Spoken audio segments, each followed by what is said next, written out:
I did not want to create athletes. It was about so much more than that.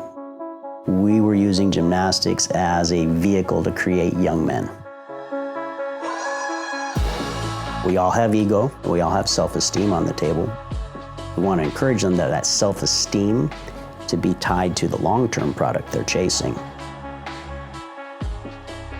Most injuries aren't to the muscle, they're to the joint. We like the pump, we like the sweat. It can cause us to overextend and start training harder than we should before joints are ready. All it's gonna take is a little bit of patience. Bad days are usually followed shortly thereafter by a really, really good day. If someone stops at the bad day, that really good day never happens.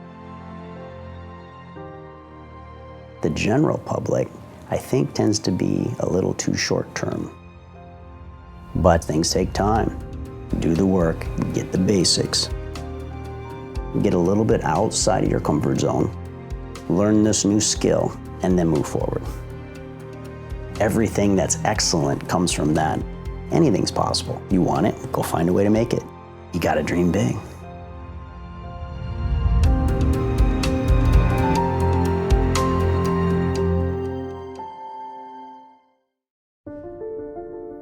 They say that the human race is doomed, that we have lost touch with our true nature, that the media has corrupted us, and that the planet has no future.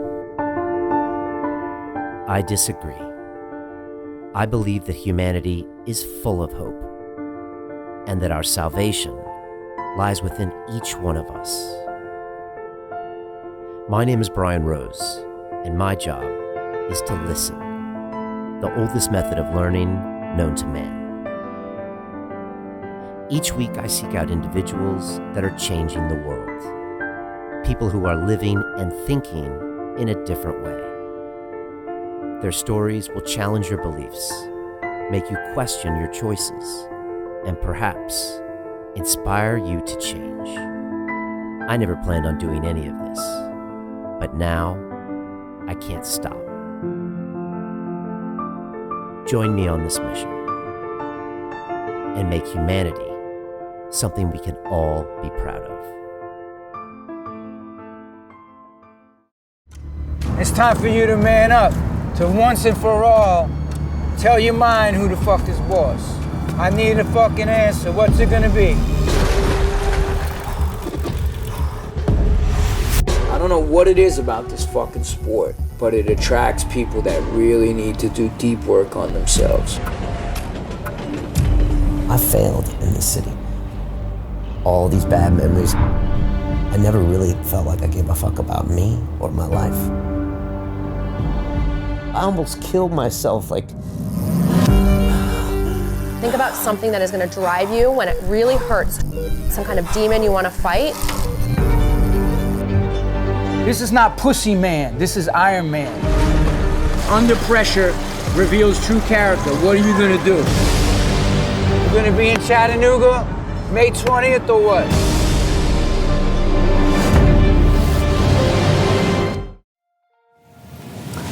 Coach Sommers is a legend, right? The former coach of the U.S. national gymnastics team and the founder of Gymnastics Bodies. He basically teaches 80,000 adults from around the world how to have better flexibility, mobility. You would have seen him on Tim Ferriss's podcast and in the book Tools of Titans. And he's got a lot to teach you about your own human body, how to move it. And he looks at everything through a gymnastics perspective. And what he says mostly is your connective tissue actually needs time to catch up to your muscles. And most of us lack a lot of basic mobility and flexibility that can make us better movers. And I really enjoyed my time with Coach Sommers, and we talked about Ido Portal and all sorts of other types of movement around the world, and I know you're going to enjoy this episode. And I also know you're going to enjoy what we're doing inside London Real Academy, because we don't play around inside there. I'm teaching people how to build businesses from their passions, whether you're a mover or a coffee maker or a nurse or a lawyer. I can show you how to become a key person of influence in your space, use digital media, social media, digital products, and webinars to make revenues and build a real business. I've done this with 3,000 students. I don't play around. London Real is the perfect example of what can be done, and I'll show you you how to do it, here's a little more about the Academy. London Real doesn't stop when the conversation ends. You see, that's when we get started. Because everything begins with a thought, and then comes the action. The London Real Academy is our global transformation platform. Here we bring together thousands of students from over 75 countries.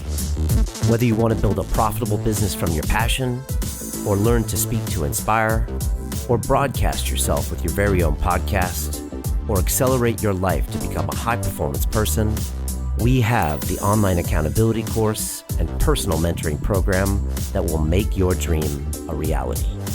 Join us, and we'll take your life to the next level, together. Our next accelerator course is starting soon.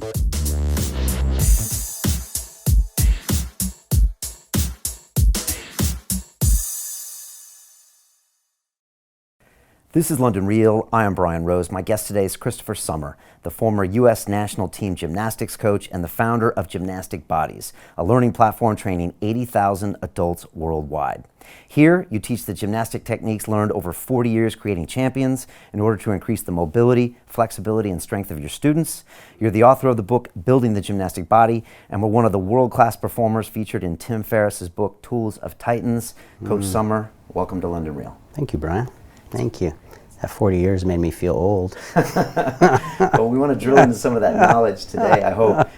First, I was wondering, how do we rank in London and the UK when it comes to, I don't know, our gymnastic prowess, our mobility, our flexibility? What do you see when you come here that may be different than the US? You guys are crushing it.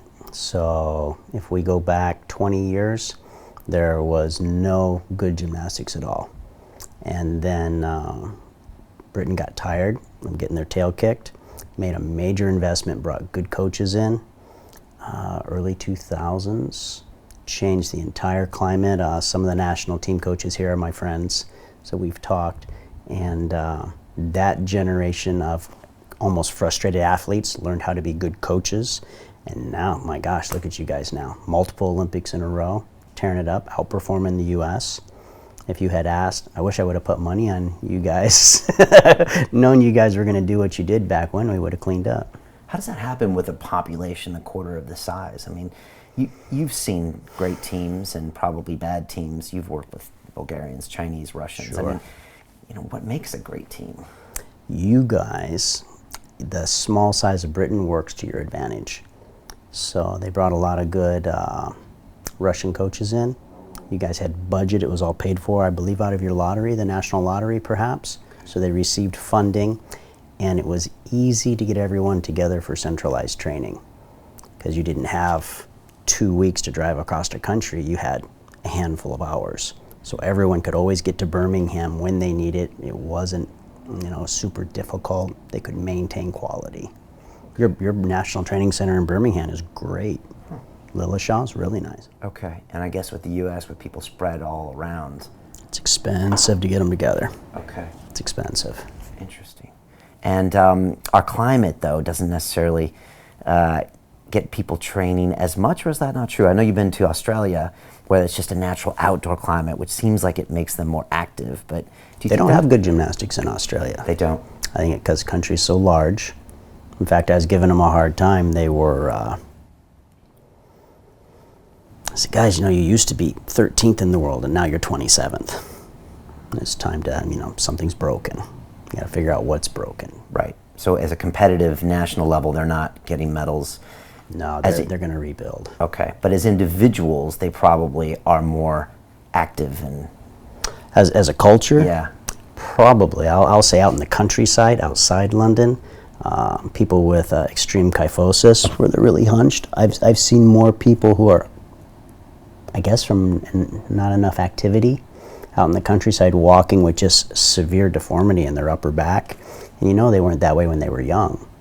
It wasn't the case. It was just between 50 and 70. If you're not moving, it's going to get you. Yeah, and I want to talk about that and what you've learned about teaching adults later.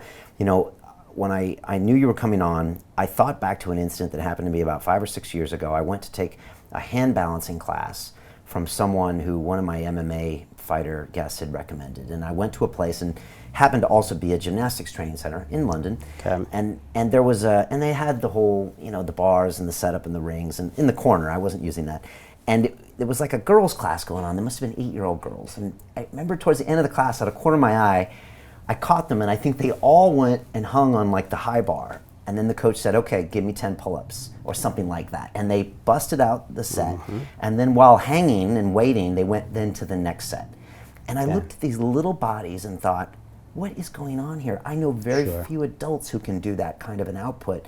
And yet they were doing it consistently. And these were girls, not boys. Sure. And I thought to myself, what is going on with gymnastics? What's happening here that makes them do things that I can't even see strength training people do in the gym? And so I thought I might ask you a little bit about maybe what I saw and what you could explain to us. I recently have now been training kind of weekly in hand balancing. I took up breakdancing about 2 years ago. Did you really? So and I'd love to get your thoughts on that later, because that's kind of a weird, interesting mix. Yeah. And then I actually just got challenged and finished an Ironman race. So I threw some endurance on top of that, which was just a different thing for me to learn. And we can get to that stuff. But what did I see in that gymnastics class? And do you get people coming to you, asking you, like... How do they get it? Why? Yeah. It's something that helps people to understand is it's just natural movement. So what's unnatural is high levels of maximum strength, right? That's unusual for us. So we can take someone, for example, our easiest physical component as adults to develop is endurance. Start for someone from a couch potato, 6 months later they can run a marathon. Flip that on its side, couch potato, 6 months later benching 300 pounds. Not a chance in the world. Okay, so endurance, we build really naturally easily. Then in between there kind of is where that body weight's gonna fall, because you manipulate your body. That would have been what we did back in the day. Right? I've got to climb, I've got to swim, I've got to jump, I've got to move, I've got to pick something up and carry it. All right? A little bit of sprinting mixed in, mostly just moderate cardio. That's what we're designed to do as a human animal. Hunter-gatherer. Exactly right. Everything comes from that. Okay. And so I'm seeing young athletes that are being conditioned with kind of that moderate... Healthy, natural play with a little structure added to it. Okay. Healthy, natural play with some structure. And by 10 years old, they're able to do incredible things. Because it was gradual. Because what did they do? That's a mistake adults make, is they say, I want to do that. Well, that athlete is training 4 days a week, 3 days a week, 5 days a week. I'm going to jump in there. And what they didn't realize is a human animal is a human animal, that child started 1 day a week and rode that for a while. And that eventually became twice a week. And then that became twice a week for a little bit longer. It was never super hard. There was never a race. They were having a good time, but there was always accountability and structure. And if you put enough time in the bank, now you end up with great sets of 10 pull-ups. It's just a natural consequence. What is gymnastics? If you had to explain it to people, what is the essence of what you Competitive teach? Gymnastics or what we do? Let's do both first. All right, competitive gymnastics is going to be high-level acrobatics. It's going to be the highest complexity of physical movement that a human being is capable of. So we'll get people, they'll say, Coach, I get stuff all the time, Coach, you got to see this. And I'm like, okay, that was great. But now check this out. Here's a guy who just did 3 flips with 3 twists all in a single jump. And they're like, okay, I see. But we're talking about the highest expression of human coordination. We spent a lot of time working with some of the Chinese Olympic lifting coaches. And we hear all the time, this is super complex. But compared to what we would do for competitive gymnastics at a world-class level, not even remotely close. The loads are high, right? But some of the loads that we incur in training are similar. For example, a round-off back handspring, just doing a simple backflip. And Olympic Training Center, we've floor plates down, them all measured up, and 14 times body weight.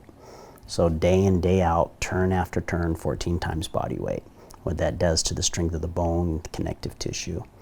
But that's kind of our competitive side. We don't do that as a business. We don't do any technical training as a business besides handstand. It needs a professional, a good eye, a good facility, someone who can make sure things stay on track. What we do is gymnastic strength training. We remove the acrobatic portion of it. Okay, so no flips and inversions. That's when things get complicated and dangerous. You got to do it right. I saw someone who taught himself, it was a YouTube video, and he fast forwarded it. But he was so proud. He had taught himself a backflip in 8 hours. So he drug a bed mattress out, put it in the back of his yard, and was just all by himself trying to do backflips. Landing on his face, landing on his stomach, landing on his side, all bruised, all red. And at the end of 8 hours, he kind of landed on his feet. And he was so proud, and his friends were celebrating. And I was just like, you have no idea the risks you were taking. I mean, it was fun when you fell and you got up, but you didn't break anything. You're not permanently injured. You're a lucky guy. And said, they were all celebrating. I was like, actually, it should be the opposite. This is to show you what not to do. Don't do that, guys. Because even with a mattress, it's highly dangerous. Neck, brain, Neck, head. brain. What if he had kicked out upside down? I mean, just sometimes being young is a blessing, and sometimes it's a curse. Right?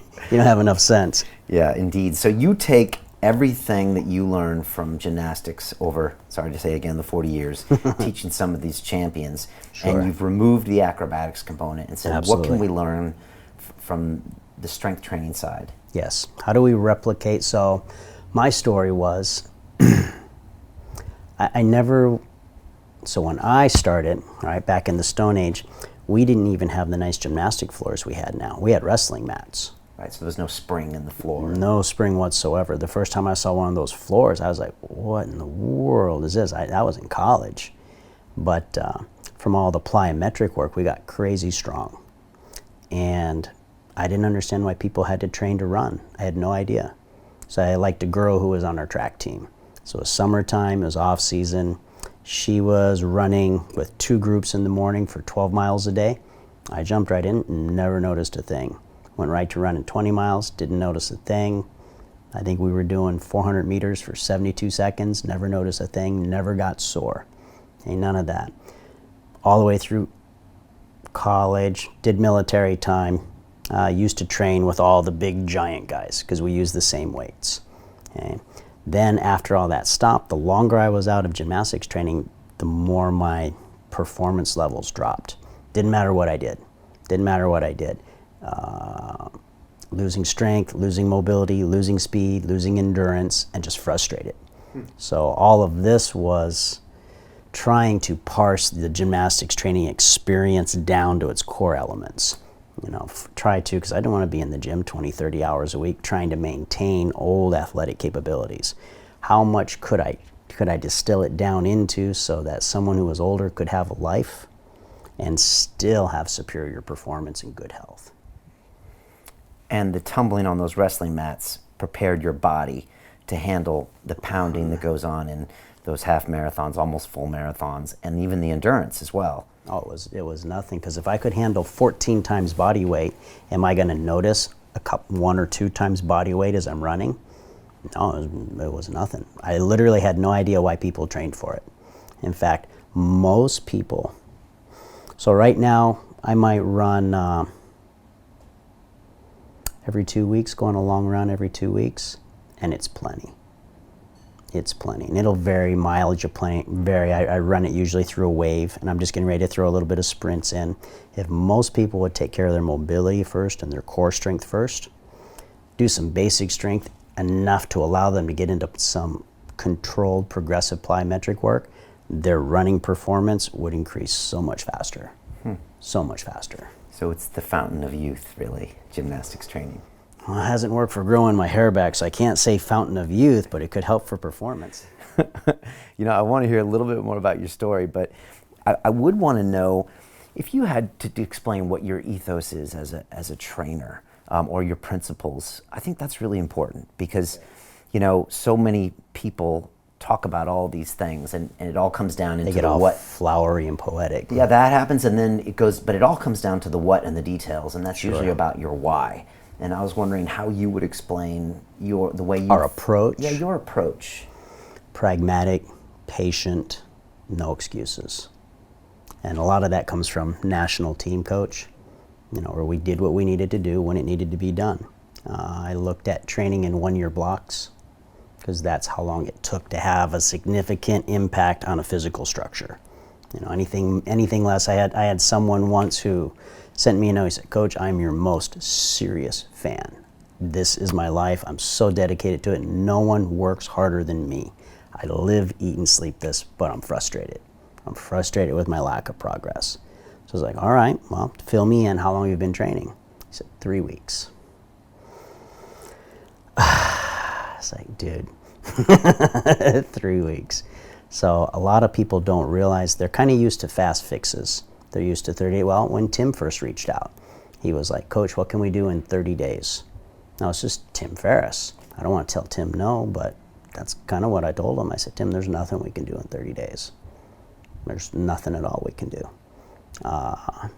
As we did some assessments, as we got into it, he started doing just super basic stuff, right? And then he surprised me on some of our conversations where he said he felt better than he had in years in just little stuff. What we found with adults is mobility goes first. Just like we're sitting here right now, what are the hip flexors doing? Nothing.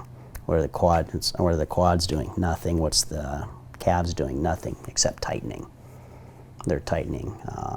Our exercises are all going to be linear. Nothing is out of alignment. We're going to do some cardio, but not much. We're not going to walk very much during the day. So at the desk, pec minors tightening, biceps are tightening, scaps don't move. First time we worked with adults, we just tried to do a basic stretch with them. They couldn't. They couldn't. In fact, what we consider mobility work was almost max effort for them. Just, you would watch people, so the scapula can pinch together. You would watch people break out into a quivering sweat as they tried to pinch their shoulder blades together because they hadn't done it for years. And that was used to be a warm-up for your national team. We didn't even do a national team warm. We didn't even dream about trying it. We did what we thought would be a super basic warm-up. I just super scaled down like I would do with little 5-year-olds. Destroyed them. Just destroyed them. And we turned around and was like, okay, well, we can throw this training plan away because they can't even stretch. They failed warm-up. Now what do we do? And that was a big aha moment for you. Big aha moment. We never realized how important obliques were for adults. We had no idea. So you can't be a gymnast, for example, and have tight or weak obliques. And where are the obliques located? They're going to be on the side, and they wrap around into the lat. Okay. We have one of our exercises is someone lays on their stomach, and they either hold or they rock back and forth. Super simple. Not a gymnast in the world that's going to notice it. We use it as an introductory. We used to use it as an introductory exercise for adults. They couldn't do it. They couldn't do it. We would stretch them. They couldn't do it. Was it glutes? We couldn't figure it out. Was it lower back? Was it glutes? What was going on? Could not figure it out. Finally, after 2 years it took us, we tagged that. It's an oblique problem. It's an oblique problem. As soon as we started going in and stretching the obliques first before trying to do lower back work, strengthening the obliques, all that issue went away. So you're learning still. This is like a new laboratory for you. Because you're learning on totally. Not an inferior being, but a differently trained being.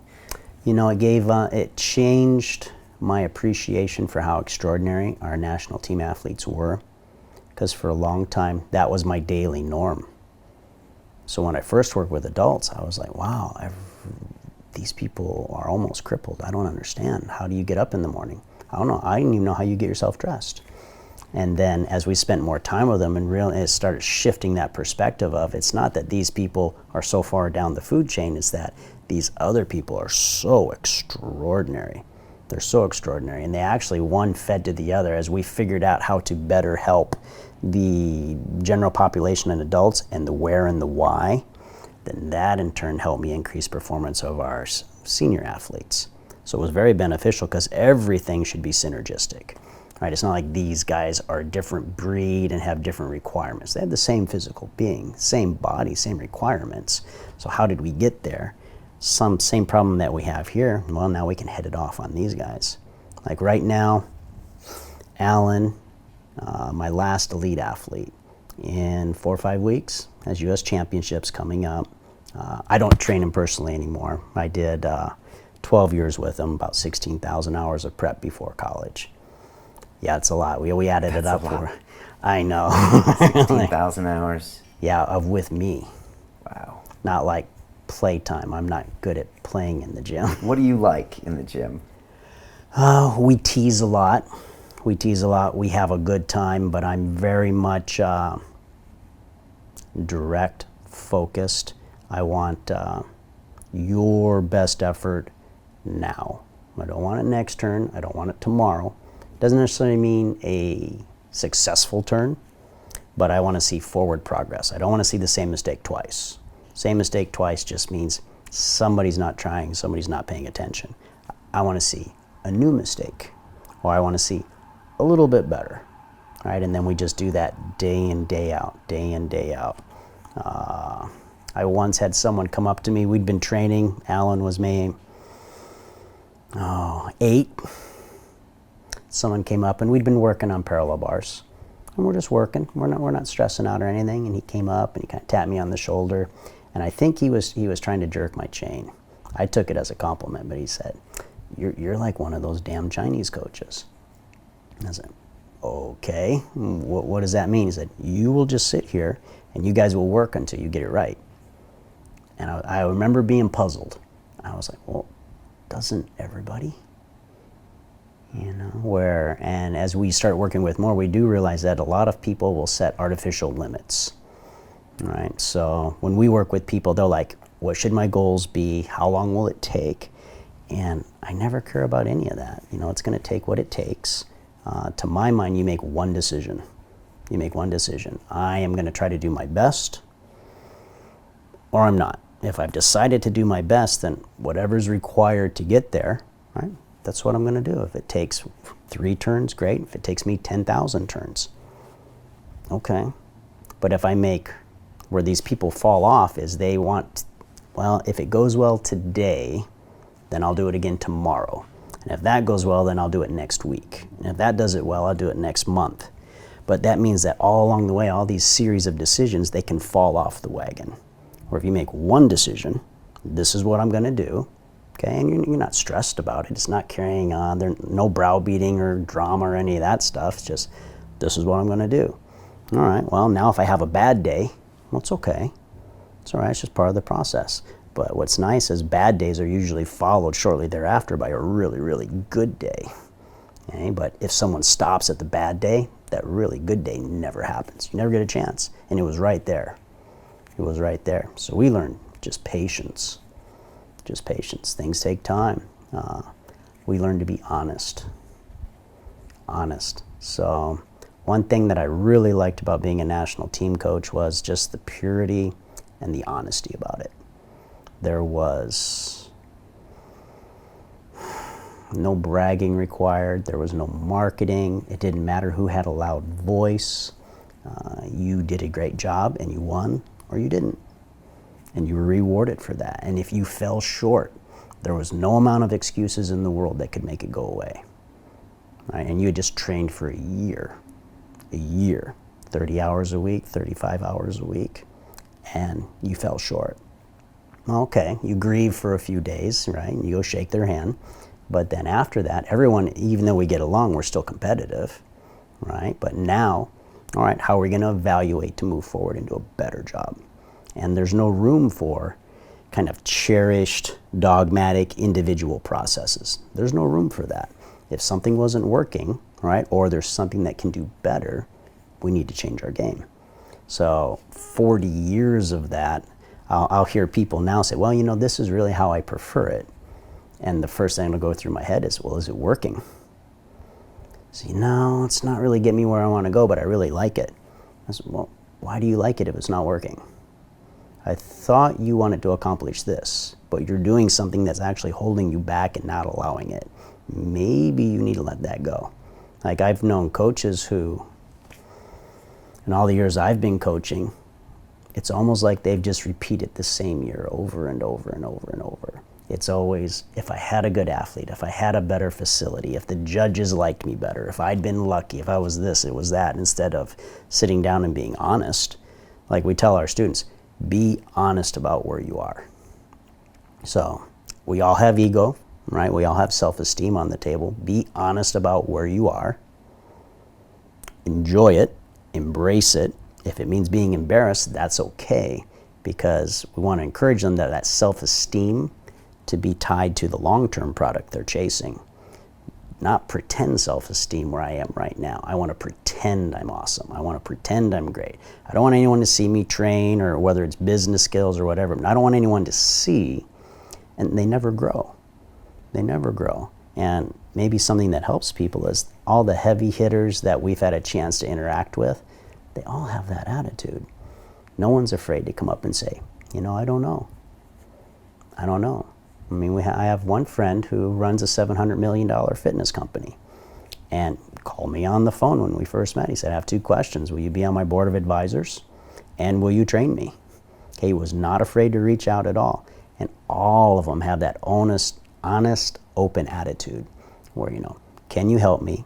And then also they're generous. They're incredibly generous on this flip side of that is, okay, thank you. Now what can I do for you? It's been a tremendous blessing being able to, you know, for years, the general public, I think, tends to be a little too short term. A little too short term, and I think needlessly so. And I think they get frustrated without needing to be frustrated. If someone could just help them, just, you know, guys, take a breath, relax, be a little bit uncomfortable right now, get a little bit outside of your comfort zone, learn this new skill, and then move forward. With a 1-year horizon sometimes. Well, a good buddy of mine, Rob Wolf, does nutrition, and he shared with me a Tony Robbins quote, and it was, most people vastly overestimate what they can do in a single day, and they vastly underestimate what they can do in a year, because they get bored. They get bored. But if they could just be a little mellow, our athletes, we teach them, guys, if I asked you to go and write me a novel tonight, 365-page novel, is that reasonable? And I want it by tomorrow. And they're, well, obviously not. And I said, guys, what if I ask you to write me a single page every day for a year? That's a different process. I said, one is just so extreme it's unreasonable, but the other one is, well, I just got to spend a little time. That's what we learned from national team. Long story short. And that's fascinating, because only by being a part of that national team would you have ever had that perspective, probably. Which I didn't realize. So I had, when I outside, so in business, there aren't any world championships. And so yeah, that was an adjustment. That was an adjustment. Now, one of the best pieces of advice I ever had from some of my mentors who are great, you know, one of my mentors, his mentor was U.S. Secretary of the Interior. All right, so some very, very bright people. He was like, I had gone to him, we were just starting in business, this is early 2000s. I was like, you know, sir, I don't know all this stuff. I'm not feeling confident. And he said, how long would it take you to create a national team athlete? I said, 5 years. He said, will it be hard? And I said, yes, sir, but it's nothing to panic about. I know the process, you just have to do the work. He said, run your business exactly like that. That best advice I could have gotten. It calmed me down, it made me patient, you know, and it allowed me to get outside my comfort zone. So I need to, if the championship is a successful business, then learning marketing is part of that. I'm going to go learn it. Where a lot of people, I think, they paint themselves in these really narrow lanes. I am a mathematician, I'm an accountant, I'm a doctor, and anything outside that lane, they're very reluctant to take a swing at. Whereas a national team, we were responsible for everything. Whether it was psychological prep, whether it was physical prep, whether it was prehab, whether it was strength training, technical training, it was all on our shoulders. So we learned to be a jack of all trades and weren't afraid at all to take a swing at whatever needed to be done. And so many different events as well. So many different How events. many different events? 6 for the men, 4 for the women. Okay. And then thousands of elements. Okay. And for the men, Thousands. I'm just guessing, but I guess rings and parallel bars and floor, pommel horse. Pommel horse, we got out of order, so floor, pommels, rings, vault, P's, and high bar. Okay. All right. So you were used to becoming an expert at all of these things. Yes. And so going into business made you more open-minded to that approach. We just basics to master. Yeah. I had a guest in here, his name is Mantak Chia, and he's specializes in kind of Asian medicine. And he said, Brian, he said, a business is like a child. He said, they're 7 years old. He's like, why do you expect them to be, a grown-up? I like that a lot. And he said, think of it that way. I was like, okay, it's an interesting point. I like that a lot. Alan, 16,000 hours. You worked with him from he was 8 years old till 20 years old, perhaps. 6 to 18. How do you work with someone who goes through all that whole range of emotions and maturity? And Sure. I mean, that's a whole other side, the emotional side. Well, by that time, I'd probably done 4 or 5 generations of athletes. And so a lot of time and experience under my belt. So things that would have stressed me out as a younger coach, I'd been there, done that. When Alan his parents first brought him to me at 6, he'd already been doing gymnastics for 3 years. And he was kind of the local little mini superstar, right? But it was really bad technique, just really bad. But he was talented enough because his mom was a great gymnast, his dad was a good athlete. He was talented enough that he could get away with it. But I'd been around for a long time and I saw a good spark. I mean, part of it is how do they move, blah, blah, blah, but part of it also is how do they handle themselves, and almost a glint in the eye, right? A glint in the eye, and he had that. He had that. And so that they came in, it's like, I see potential here. He's 6. Which means you never know. You never know. Right. So there were some physical issues that we needed to adjust. His lower back had been improperly prepared. So we had to fix that. He's by nature, people can check him on Instagram, A Bauer Power. Right, he puts up some good media. He looks like this perfect physical specimen with wonderful mobility. And he was always strong, but incredibly tight. Incredibly tight. So all that mobility had to be developed. Okay. Had to be developed. What does that mean, tight, for people that might not understand that? Well, you see some people who naturally are very flexible. So they can do splits, they can do bridge, they can do all these things, and it's just what their body is. And then you have other people who are just naturally strong. Once in a while, out of thousands and thousands, once in a while I get someone who's both, naturally. I've had maybe 5. They all drop out. Every time. Why? The people who are supremely talented, everything has always come easy. It's always come easy. And as soon as a stumbling block or something that's challenging is set in front of them, their learned behavior is to bail. Now, that's actually for the rest of us who are more mortals, right, regular humans, that's good news. That's good news. So that means we can outwork them. Because all the talent in the world doesn't matter if you don't use it. Doesn't matter in the slightest. Interesting. So you can be over-talented. Oh my gosh, we've had athletes come in that I taught them a back handspring in, I think, half an hour. I mean, just crazy stuff that take anyone else years to learn. These kids are just, we had one of my teammates in high school had a twin brother.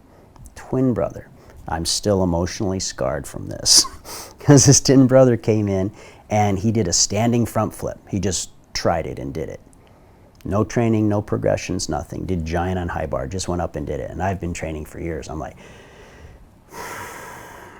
okay, that hurts. That hurts. But that's only part of, that talent's just part of it. Think about the personality type to engage in mindful practice for 16,000 hours. especially in today's day and age where everyone is so sensitive. You know, and you imagine how many times Alan heard, no. No as in, no, that's not right. Again, again, again. That was better. Again. Oh my God, that was the worst thing I've ever seen in my life. What were you thinking? You know, for 12 years. You know, and just layer upon layer. I think that's why the Olympics, people enjoy it so much, because they, even if they haven't gone through the process, they know. They know what went into create. They've had a little taste and they appreciate it. They meaning who?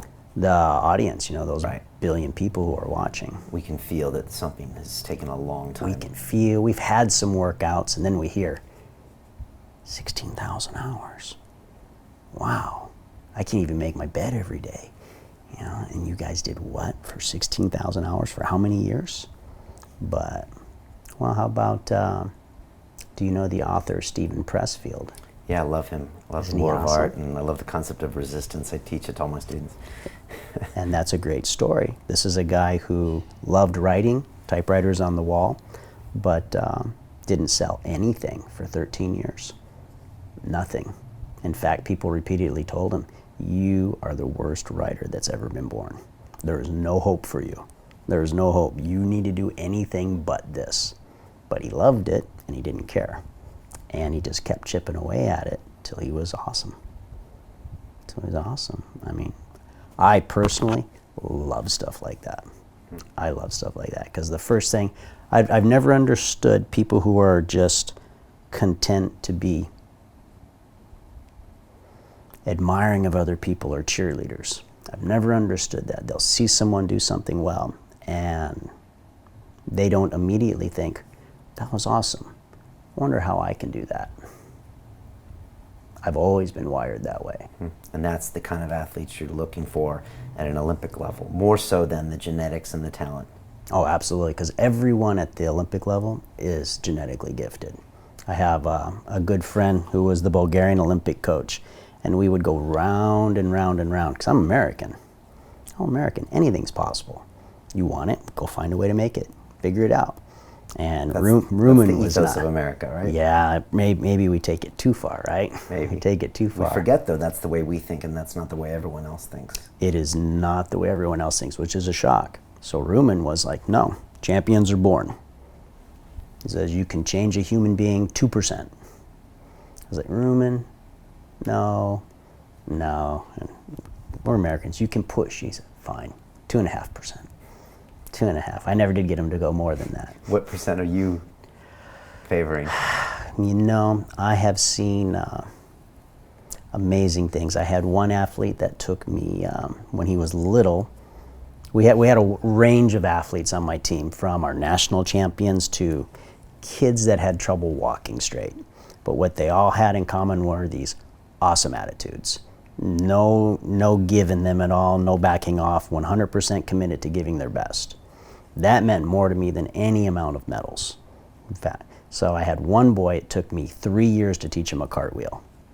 3 years. I used to joke with him, I could have taught someone in a wheelchair to do a cartwheel sooner than it taken me to teach you. And he wasn't a great scholar. But what there was no backing off. So as he got into high school, here's a kid that was just average academically, average athletically, became one of the best athletes in the region in the U.S. U.S. is broken into 9 regions. Okay, so he was one of the best athletes in the region, not at Allen's level for a national or international, but you know what? If God didn't give it to you, God didn't give it to you.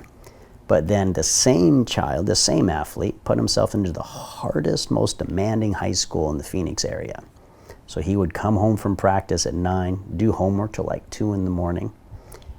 But the interesting thing is, never moan, never complain, right? Parents were just mellow as long as he was doing his best. He's a pilot in the Air Force now. And that's the mentality of the training that you probably instilled. Well, we try. I did not want to create athletes. I had no interest in creating athletes. To my mind, the last thing the world needed was another group of knuckle draggers. That's not what we needed. we were using gymnastics as a vehicle to create young men.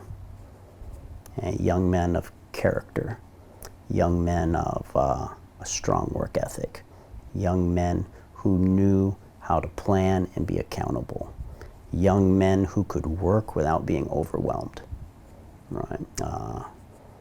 I would send the boys out. We were at a training, we were having fun one time, and there was the gym had big bounce houses in there, and the boys were younger, and they were running up this huge bounce house and doing backflips off it. Right? And another dad is walking through, and he's like, guys, what do you think your coach would say if he saw you doing that? And they just point and say, well, he's sitting right over there. No, I wanted them to have fun. You know, Alan, I wanted them to go skiing. I wanted them to go wakeboarding. But I wanted there to be balance. You know, we held them accountable for their school grades. You know, guys, you have to maintain at least a B, unless a B is just beyond you. You know, if you can come in and you can show me that you've been putting in the work and a C is the best you can do, and you show me, I'm okay with that. I'm okay with that. But what's not okay is if you're capable of more and you're skating. I'm not okay with that. And so now we've got, you know, that last generation, we've got kids that do special projects for the president of Ticketmaster. I've got 2 boys right now, one who will go to med school soon and another one who's working on pre-med. I mean, we have one who's going into neurosurgery. So I looked at it as, yeah, it was great, and we love the gymnastics, and we love the competing, and we love winning, but it was about so much more than that. It was about so much more. We just used it as a vehicle to accomplish that. So many people would be surprised to hear that. You know, they would, because I guess that's what they see. They see the Olympics, and you know, they see the medals and the points, and they assume it stops there, I guess. That was a concern. As I was coming through the system, I would see people who had won an Olympic gold medal, and the expectation is that, and I don't want people to think I don't appreciate the Olympics, we do, but the expectation was that it was going to be like Cinderella's slipper, that this event was going to happen, you were going to get this medal, and it was going to change your life. And, you know, the reality is, if you were prepared, educated, articulate, if you happen to be in the right position at the right time, it could have a significant impact on your life. If you hadn't done any of those things, okay, it was going to have 0 impact. And I mean, the bottom line, if you were a good person before you got the medal, you were a good person after. If you were a schmuck before you got the medal, you were a schmuck after. Right? And I just saw too many times where people based their whole life around it. And that was unacceptable. Now, I used to be the same as everybody else back in the day. Who was winning? That's all we were about, who won. And it was all points, it was medals, it was this, it was that. And then maybe early 90s, I don't remember exactly what year. Finally, one day I was sitting there and I realized if I have a group of 10 athletes and 1 wins, that means I have 9 losers. And for whatever reason, just a flip switch, and that was unacceptable to me. That was unacceptable, that someone could do their best effort, leave everything out there, and now they're a loser. So I changed everything in terms of coaching my teams. I changed everything. It now became measured on best effort. So we would go to meets, and I wouldn't look at their scores. Didn't look at their scores. It was, I would track, and we would go hit and miss. A hit is you did your best effort you were capable of, and you stuck the landing. That's a hit. You didn't do your best effort. That's a miss. 6 events, however, whoever gets the most hits, right, they get to line up in the front of the line, because we're boys, and we're male, and we're silly, and we're motivated by stuff like that. Front of the line for the next practice. Front of the line for next practice. So, you know, a lot of times an athlete of Alan's level might end up in the middle. Now, is he doing much, much harder skills? Yes, but he's also capable of more. And what it did is it allowed me to level the playing field, because someone may be not quite as athletic, but work just as hard. Now I could reward them. Now I used to tell the boys, I said, gentlemen, you need to understand something. Inside these walls, okay, best effort is rewarded. I always want your best effort, okay? Understand, outside these walls, the rest of the world does not care about your best effort. They don't care in the slightest, okay? And I'm not telling you that's not important, because that's what it is. But now we're going to use this as an opportunity to find out what you're made out of. We're going to prepare as best we can in order for you to compete successfully later. The year I made that switch, I think we won 50 state titles, all different age groups and levels and events. So by not chasing winning, but by chasing their best effort, everyone relaxed and their performance levels exploded. I was like, wow. And then we never went back. Oh, fascinating. Yeah, it was fun. Tell me about other countries and what you learned from them or saw in them, or what you learned not to do, because you competed head to head against the Russians over the time. Sure. Chinese, Bulgarians obviously had some skills and learned some things from them. What did you learn from? They don't love their training like we do. Okay. They don't love their training. Theirs is someone came through, walked, saw them on the playground, saw them in gym class, and said, "We like your body type. You're going to be here at the gym at 3." Is this Russia, for example? Russia, China, both the same. Okay. So Both the the state same. decides you will be. State decides, and you want it to. You want it get a to. good life. You'd get a good life. It would change your family's housing, your family's job, where you went to school, opportunities, education, everything changed because of it. So they were like, okay. But then after they're done training, so they don't train with passion, right? But when it was done, then they're like, okay, I'm good. Whereas we love what we do. And even as a team, we have a they're always coming up to our Olympic coach saying, we don't understand. You guys are so into it. You guys cheer each other, you support each other. We don't have that. We don't have that. That's probably our biggest difference. Yeah, I just thought of the women's gymnastics, and maybe because they're maybe more emotional, but they always seem like they love being out there. Yeah. And the work they're doing. Their work is so, in fact, the girls have to work harder than the guys. Really? Why is that? The psychology. So if a guy goes out to compete, okay, we're guys. We're worried about one thing, what we want when we go out to compete. We're there to kick butt. That's it. When a girl goes out to compete, yes, she wants to do well, but she's also worried about, are they going to like me? Am I going to disappoint my coach? Am I going to disappoint my teammates? Am I going to disappoint the judges? How is my family doing? She has 10 times more emotional pressure on her than any male athlete will ever have in their life. Because guys, it's water off our back. You don't like me? Okay, whatever, that's nice. But for the girls, it's hard. We would watch girls in training do balance beam like it was a sidewalk. Like instead of 4 inches wide, it was 3 feet wide, just like a rock. Like a rock. We're just like, and routine after routine in a row. It's like, oh my gosh, you've got to be kidding me. This is amazing. And then they would go out to compete, all full of errors, mistakes, falls. And we're just like, whoa, what's going on here? And then a little over time, when we learned, over the years that it's just because they're far more sensitive than we are. They're far more nurturing. They're much more aware, of kind of the social implications than compared to a guy. So much harder to be a female athlete. Interesting. And anything you learned from the Russians or the Chinese? Patience. So at one time at some Chinese training, or even in Japan, someone was working on parallel bars and doing a super basic drill.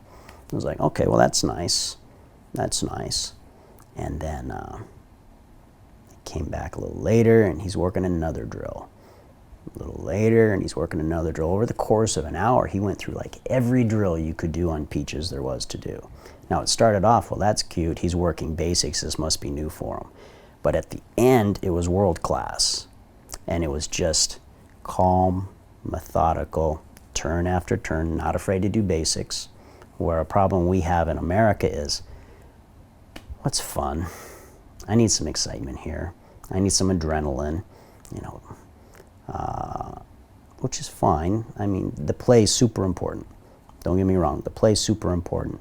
But it has to go hand in hand with progressions and basics. There's always fundamentals, whether it's personal life, whether it's business, whether it's your training. There are some things that are essential, right? Have to be addressed, have to be. One time I heard a concert pianist talk, And he said, you know, if I miss a day of practice, only I notice the drop in performance. I'm the only one who notices. If I miss 2 days of practice, my wife notices it. If I miss 3 days, everybody notices. Okay, they're just basics that have to be done, has to be. And a lot of times, that gets overlooked. That gets overlooked. I will say that I think it's universally applicable, that anyone who has achieved success in any arena, I haven't met an exception, has embraced that concept of do the work, get the basics. So if it's special operations, you would think, you know, gymnastics coach, I'm not going to get along with special operations guys. Okay, we do a lot of work with them. No, we speak the same language. You do what needs to be done, you know. Well, you would think business would have been much harder to transition to. No, it's the same language. A good friend of ours is one of the best sculptors in the world, Richard McDonald. Richard and I, my wife just sits on the side and just laughs because we're such a cut up when we get together. But at the bottom of it, right, the reason we cut up is we both have this innate appreciation of basics, fundamentals, do the work, and then everything that's excellent comes from that. In fact, the higher of level that someone aspires to, right, the better those basics have to be.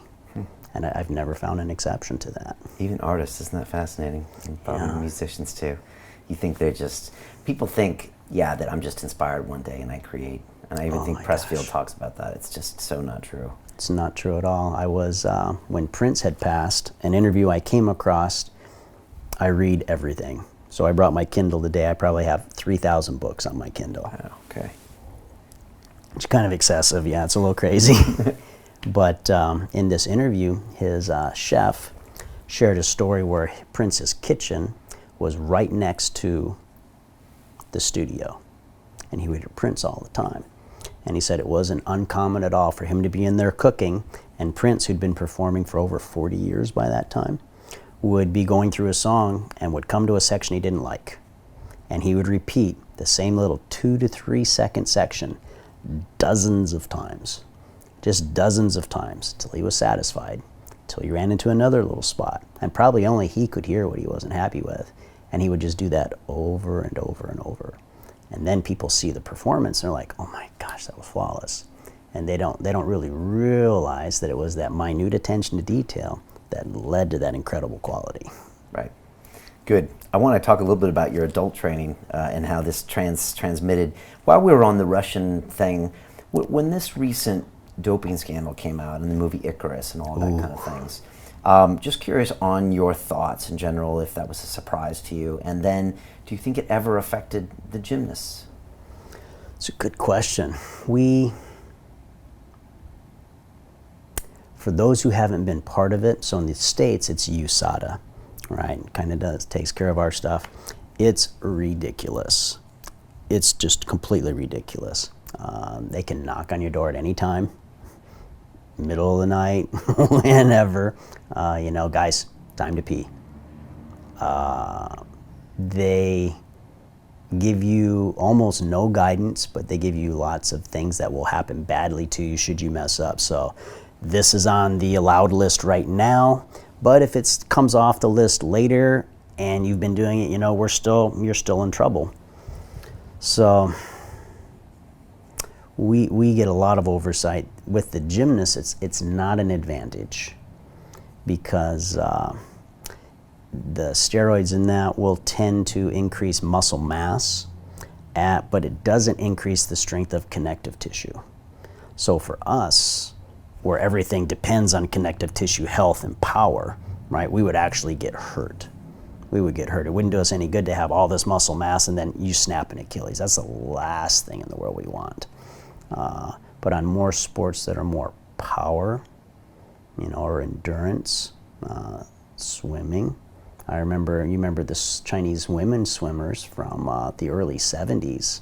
All of a sudden there are these women that came out that had a heavier beard than me and looked like these massive truck drivers and were just destroying the world. You know, is it natural? Yes, I'm natural. No, I don't think so. So certain sports. Certain sports it works better for. Russia's was systemic, obviously. Yeah. Was systemic. Now the athletes, I doubt they had a choice. I doubt they had a choice, especially in that environment. You know, here are your vitamins for the day. And I doubt they even ever asked. I doubt they even asked. Your choice would have been take your supplements as we're telling you to, or don't be on team. So they probably gave it to the gymnast, not even knowing any better. You know, that's a good question. I don't know if the gymnast ever tested. I'd have to crawl through. Yeah. And I did hear of some stuff, and this is just pure rumor, that they might have had some protocols they did with young athletes prior to puberty and then stop at puberty. But that was just rumor, visiting at training camps, and that I don't have. Okay. So it could have just been completely. Our world's just different because it's so skill oriented. So skill. So think Alan, 12 years, 16,000 hours.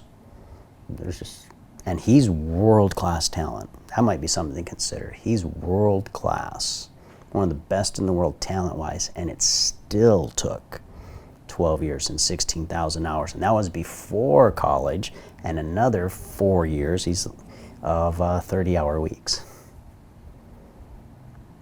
Whereas, what was it, Ben Green watched one Olympics, a sprinter, watched one Olympics in the stand, and then made the next Olympic team.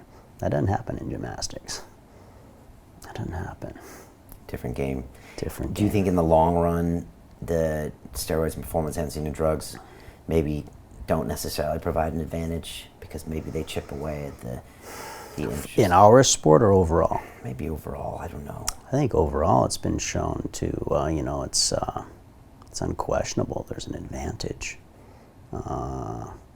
It's just at what price? So they've done psychological exams on people, high level, national team athletes.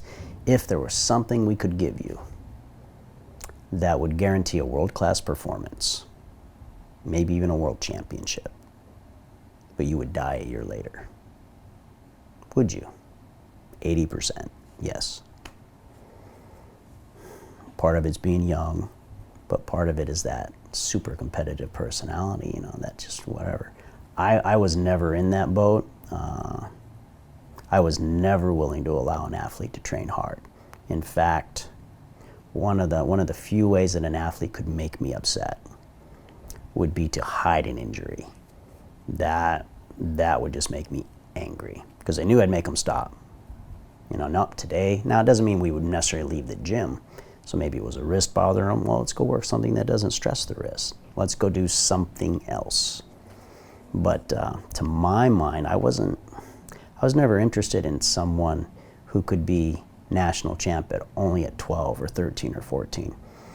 When Alan was 6, I was worried about him being healthy at 18.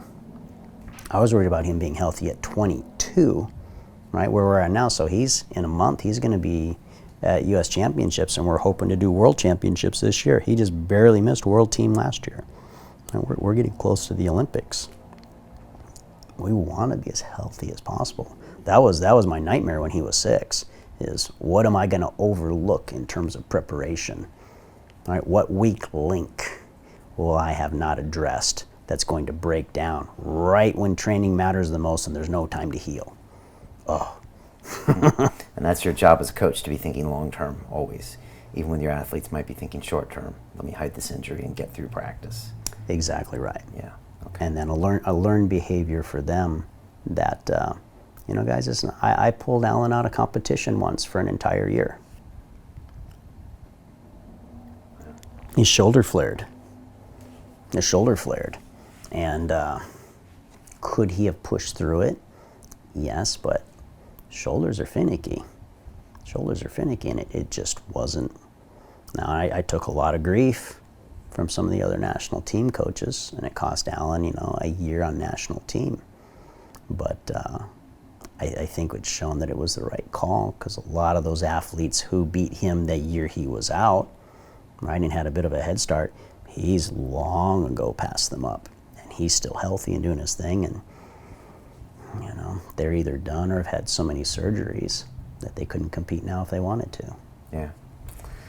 Let's talk about adult athletes and Okay. all the people that are watching and listening to us thinking, well, I've been looking through Coach Sommer's Instagram feed, and I see these gymnastic bodies. And I want to get started right away. Okay. And I want results in 30 days, you know, the typical thing. And I know you did a 90-day challenge with Tim Ferriss, but what are the biggest things they need to know right off the bat if they want to go down this path of gymnastic training? Rebuilding. Yeah. Think of it as rebuilding. Think of it as remodeling. That it's not a matter of the perceived effort or how hard they're going to work, but that they're trying to create physical change in their body.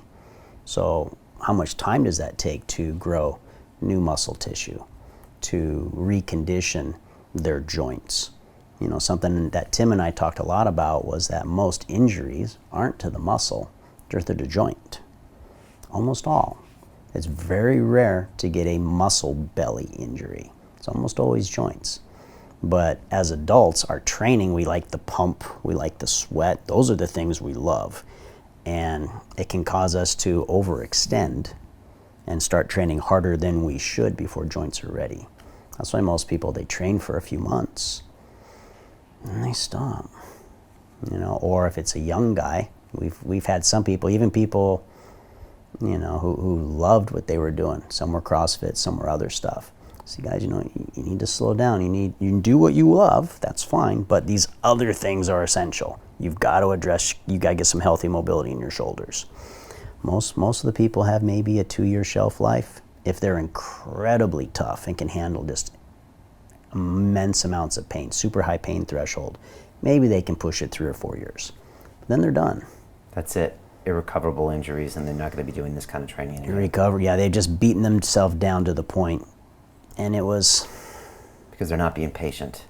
Weren't patient, and they'd never had, because this is kind of an unusual time in the world, right? We can have this conversation, it can go around the world right now. But back in the day, if someone wasn't a national team athlete, I never had a chance to have a conversation. And then they don't get to learn everything that I know. I don't get to learn everything that they have to share about their situation and how we can merge, right, and have some synergy and some good results. It was impossible. Never would happen. Never would happen. Whereas now we can share. Now there's structure. Now there's a way to present and quantify this information. So even though I'm not there on a day-to-day basis, guys, here's what you should do. Here's how you do it. Here's the steps you're going to do it. All right? And all it's going to take is a little bit of patience. And we ask them, for 6 to 7 months, I want you to be bored. Not a good sales technique there. It's not. But you talk a lot about connective tissue, which is 200 Huge. plus days, and I think that's that 6 to 7 month piece. And again, of all the injuries I've had in my life, I think I tore a muscle once. There it you was go. one of my calf muscles, and everything else, And calves heal slow, yeah, it was a pain. But everything else was joints. always.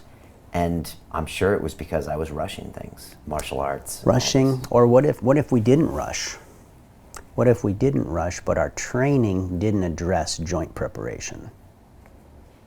So even if you were being patient, but you weren't doing appropriate, so something that Tim enjoyed was the difference between flexibility and mobility, right? Flexibility is just, I can move my arm here. Okay, that's fine. Mobility is under load, how high can I move my arm?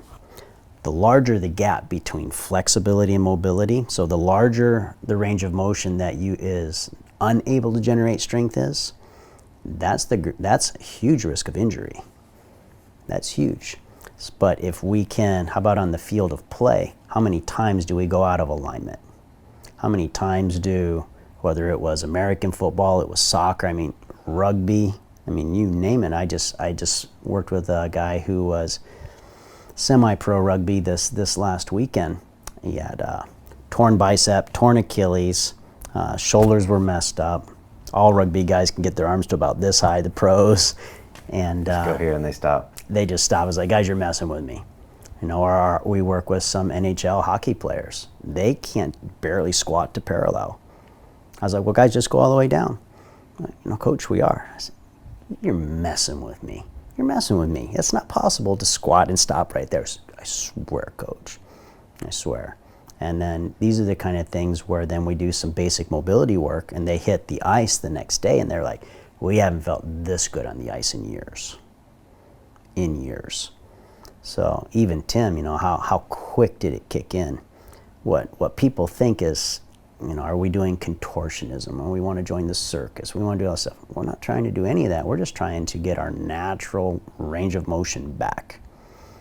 That's all we're trying to do. We're not trying to do anything fancy. I'm not trying to grab my foot and pull it around my head and stick it in my ear. I'm not doing any of that. Just knees are meant to articulate. And that you have an ACL and an MCL and a meniscus for a reason. Your knees are supposed to move and pivot side to side and forward and back and rotate. They're made to do that. You have to, but if all your training is always straight on, and then you go to use it, all these other materials have just been withering away and atrophying. And that's where people get hurt. The sad thing is it's an easy fix. You know, it might take someone 5 minutes, 10 minutes, once or twice a week to make sure their knees are healthy.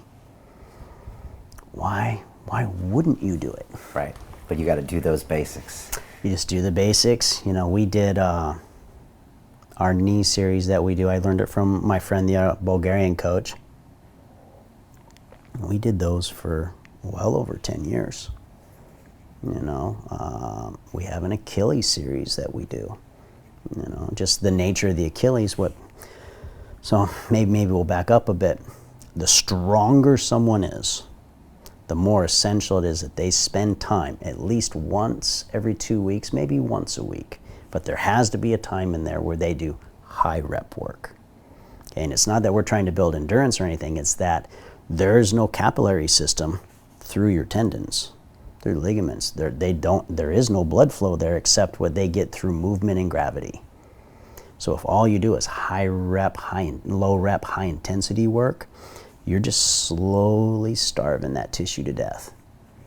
And then the stronger you get and the more high impact stuff you do, right, the worse and worse and worse it gets. So in order to stay healthy, we have to have some high rep work. Essential. The stronger you are. So there was a world champion out of China, Ming Young, beast, little tiny dude, maybe 112 pounds, had a 286 pound bench press. Yeah, he had to spend 2 hours a day doing joint prep and mobility work just to hold his structure together. He was so close to the edge of what his body was capable of doing. It took that much maintenance. Now, most people, if they'll just get themselves to 70, maybe 75% of their potential, they're golden. They're golden forever. They're going to feel great. They're going to move well. Quality of life is good. What does that high rep work look like? Oh, goodness. So the load's going to come down. So there's several ways we can do it. It might be single high rep. So it might be, 75 reps or more, or it might be multiple sets of 10 or 12 reps right into another exercise, kind of your traditional circuit training. Okay. Not super complicated. Where people mess it up is trying to treat it like strength training. So, I bench 100 pounds, I have to do 100 pounds. Well, no, on this you're probably going to be doing 30 pounds. All right, because the purpose isn't to get stronger. The purpose here is to flush the joints. Just flush it. It's almost treating it as a recovery day. Okay. Is this prehab? Could be. Well, prehab, we would call prehab, or we'd also refer it as pre-strength. Okay. So kind of preparing the body for the loads that are to come. So we found with adults, because they're already so tight, that if we do loaded stretching, loaded mobility exercises that build strength throughout range of motion. All right, so a nice one is a Jefferson curl. Yeah. Okay. So after my podcast with Tim, I'd been a little hard on Dr. McGill. I'd been a little tough on him, and I had a call from him. He's like, "Coach, can we talk for 5 minutes?" So I knew what was coming. And I was like, "Sure." And we ended up having a really nice conversation for about 90 minutes. And what had you said, so people know that? Well, what Stu had said was, He is a huge proponent of neutral spine. Okay, so no flexion, no extension. And I was critical of that. In fact, I still am critical of that. But I think and the Jefferson curl is the opposite. Is going to be of that. loaded flexion. Right. So that's the one that just Stewart wakes up in the middle of the night with a nightmare for. Athletically, my viewpoint is with a neutral spine, there is nothing you can do athletically. You can't move your body. You can't do jiu-jitsu. You can't do Thai boxing. You can't do yoga. You can't run, swim, climb, throw. There's nothing you can do with a neutral spine. There's not a single thing. So why train like that? Well, and then, so I just knew that instinctually from my background all those years. This can't be. Now, Stewart's background was having people who were chronically damaged coming to him, structurally compromised, right? Things have been blown, and they're trying to minimize back pain. So for them, neutral spine made sense, but that was like me only working with national team athletes, how that skewed my viewpoint for the general public. These chronically damaged patients, in my opinion, and I told Stu this, skewed his viewpoint to the general public. Because what the conversation we had, and I think he came around to it, I was like, Stu, you got to understand, you've got everyone terrified that they're made of glass. And they're not made out of glass. They have a healthy physical structure. They're just fat, lazy, and out of shape.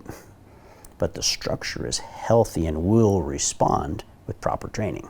But they're afraid to do that proper training because they're afraid they're just gonna shatter. I said, it's not the case. It's not the case. And so it was a great conversation. I enjoyed it. He's a bright man. He's a bright man. But we found, Jeff, in fact, what we never saw coming was our work being adopted by therapists around the world. Never saw that the things we would use to increase physical performance would, which kind of makes sense now looking back, would have an impact on daily quality of life. Right. And the nice thing is that therapists, because it's completely contrary to what they're taught neutral spine. And they would first use our protocols in their own training and say, hey, I feel better. I feel better. So for example, instead of neutral spine, we would like to see some flexion in the spine. And we're going to do some work because those joints are meant to articulate. If they don't articulate, just articulate means move, right? They're going to break down, okay? And then we have to extend back. We have to arch. The thoracic's meant to open and rotate. It has to. So when they felt better, then they started doing it with their older clients who had had years of back pain. Suddenly their clients are feeling better. They're like, wow, this is finally going away. It's kind of like Tim's. Right? Tim had suffered for years that he was always just going to have back pain and he was always going to have shoulder pain. And his shoulder pain was because he had tight biceps and he had tight pec minor. Well, all the shoulder work in the world is never going to address that because the shoulder wasn't the problem. The pec was the problem and the bicep was the problem. For us, all the strength work that we love to do, because what part of our body do we see in the mirror?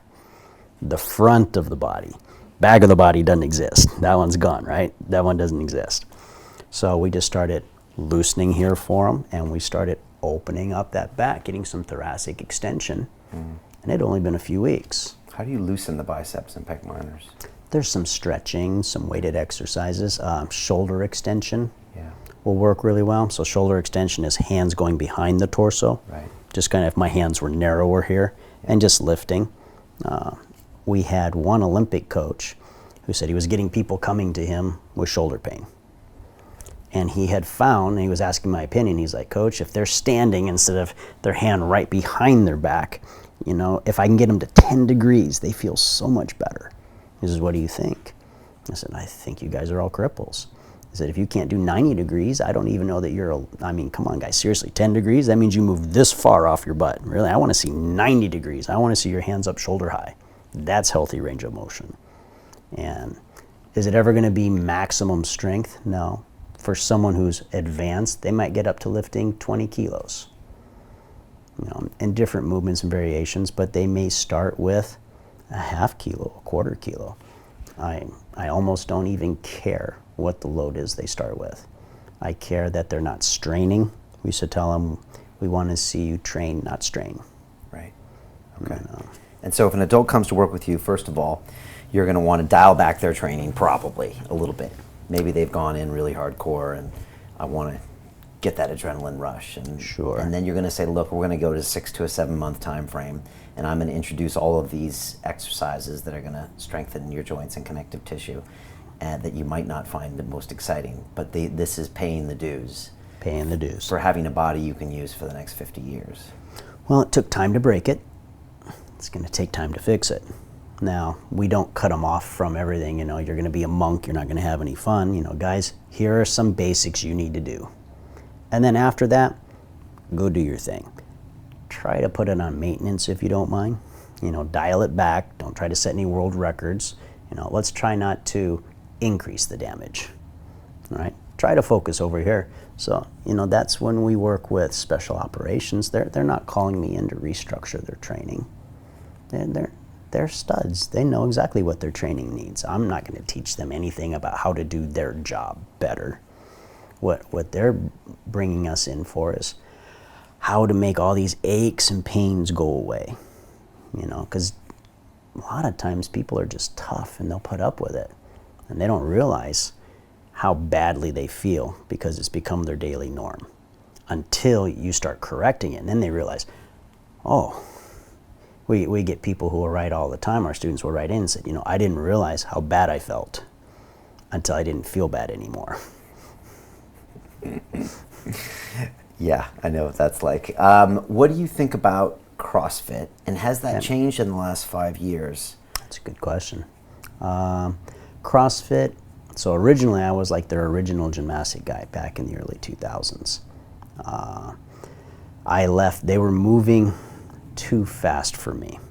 They were moving too fast, and it's kind of Greg's fault and it's kind of not Greg's fault, because the marketplace shapes the product, and the marketplace enjoyed the high metabolic work. That's what they wanted. That's what they were demanding. So Greg simply responded to that demand. Okay, I get that. I get that. That's much more fun than me sitting there saying, slow down, slow down. I mean, the workout of the day is almost by definition high volume, difficult to do. Sure. It's going to be anaerobic cardio probably, and they're going to be Well, it was pushing designed to be a slap in the face. It was designed to really get your attention, okay? Where I was exactly the opposite. You know, guys, we, instead of crushing you and then picking up the pieces afterwards, why don't we just slow down a little bit and then we'll come. Now, the premise of CrossFit is awesome. 1/3 gymnastics, 1/3 weightlifting, 1/3 sprinting, okay? Notice the sprinting fell by the wayside. Gymnastics got cut back to 5 or 10 minutes of skill training. All right, so we'd get people who say, Coach, I want to learn a muscle up. Okay? And first they had been educated that it was a skill. Muscle up's not a skill, it's an exercise.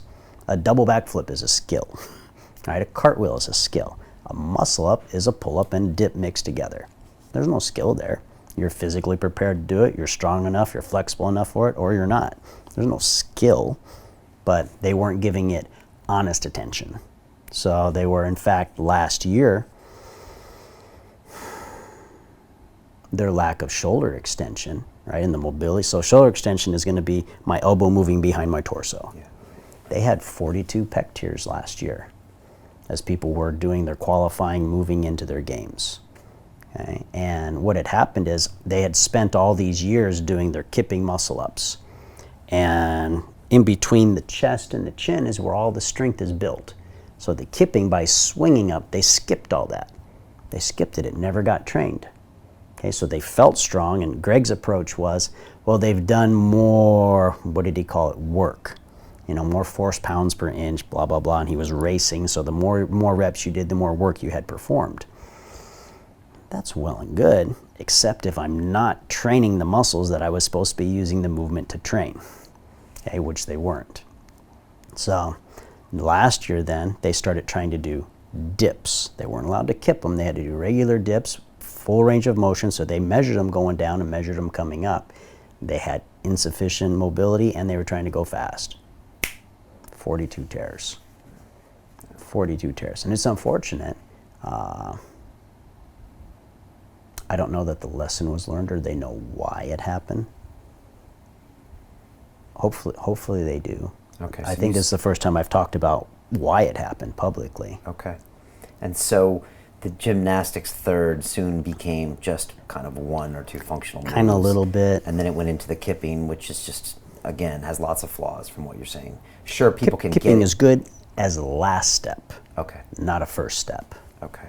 Not a first step. Because the kipping is going to be multiples of body weight, and because of that load, it's going to articulate the spine, so either the thoracic or the lumbar past their comfortable range of motion because they're tight, and they're not strong enough to do it with out kipping, so now they're bouncing off connective tissue, but the connective tissue isn't strong, so it's not mobile, it's not strong, and we're bouncing off it. It's like pouring gasoline on a fire. Okay. All right.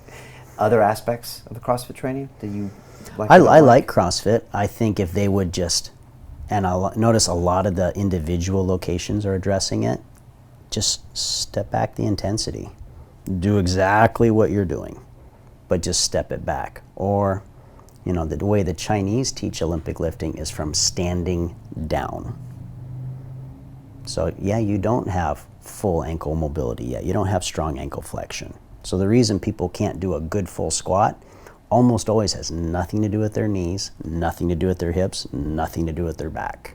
Okay, we can take almost anyone and have them do a beautiful, perfect, vertical squat by just elevating their heels. Boom, done. Has nothing to do with their knees, their hips, nothing. It's that Achilles is so tight, that ankle flexion is lacking. But they don't understand it's ankle flexion.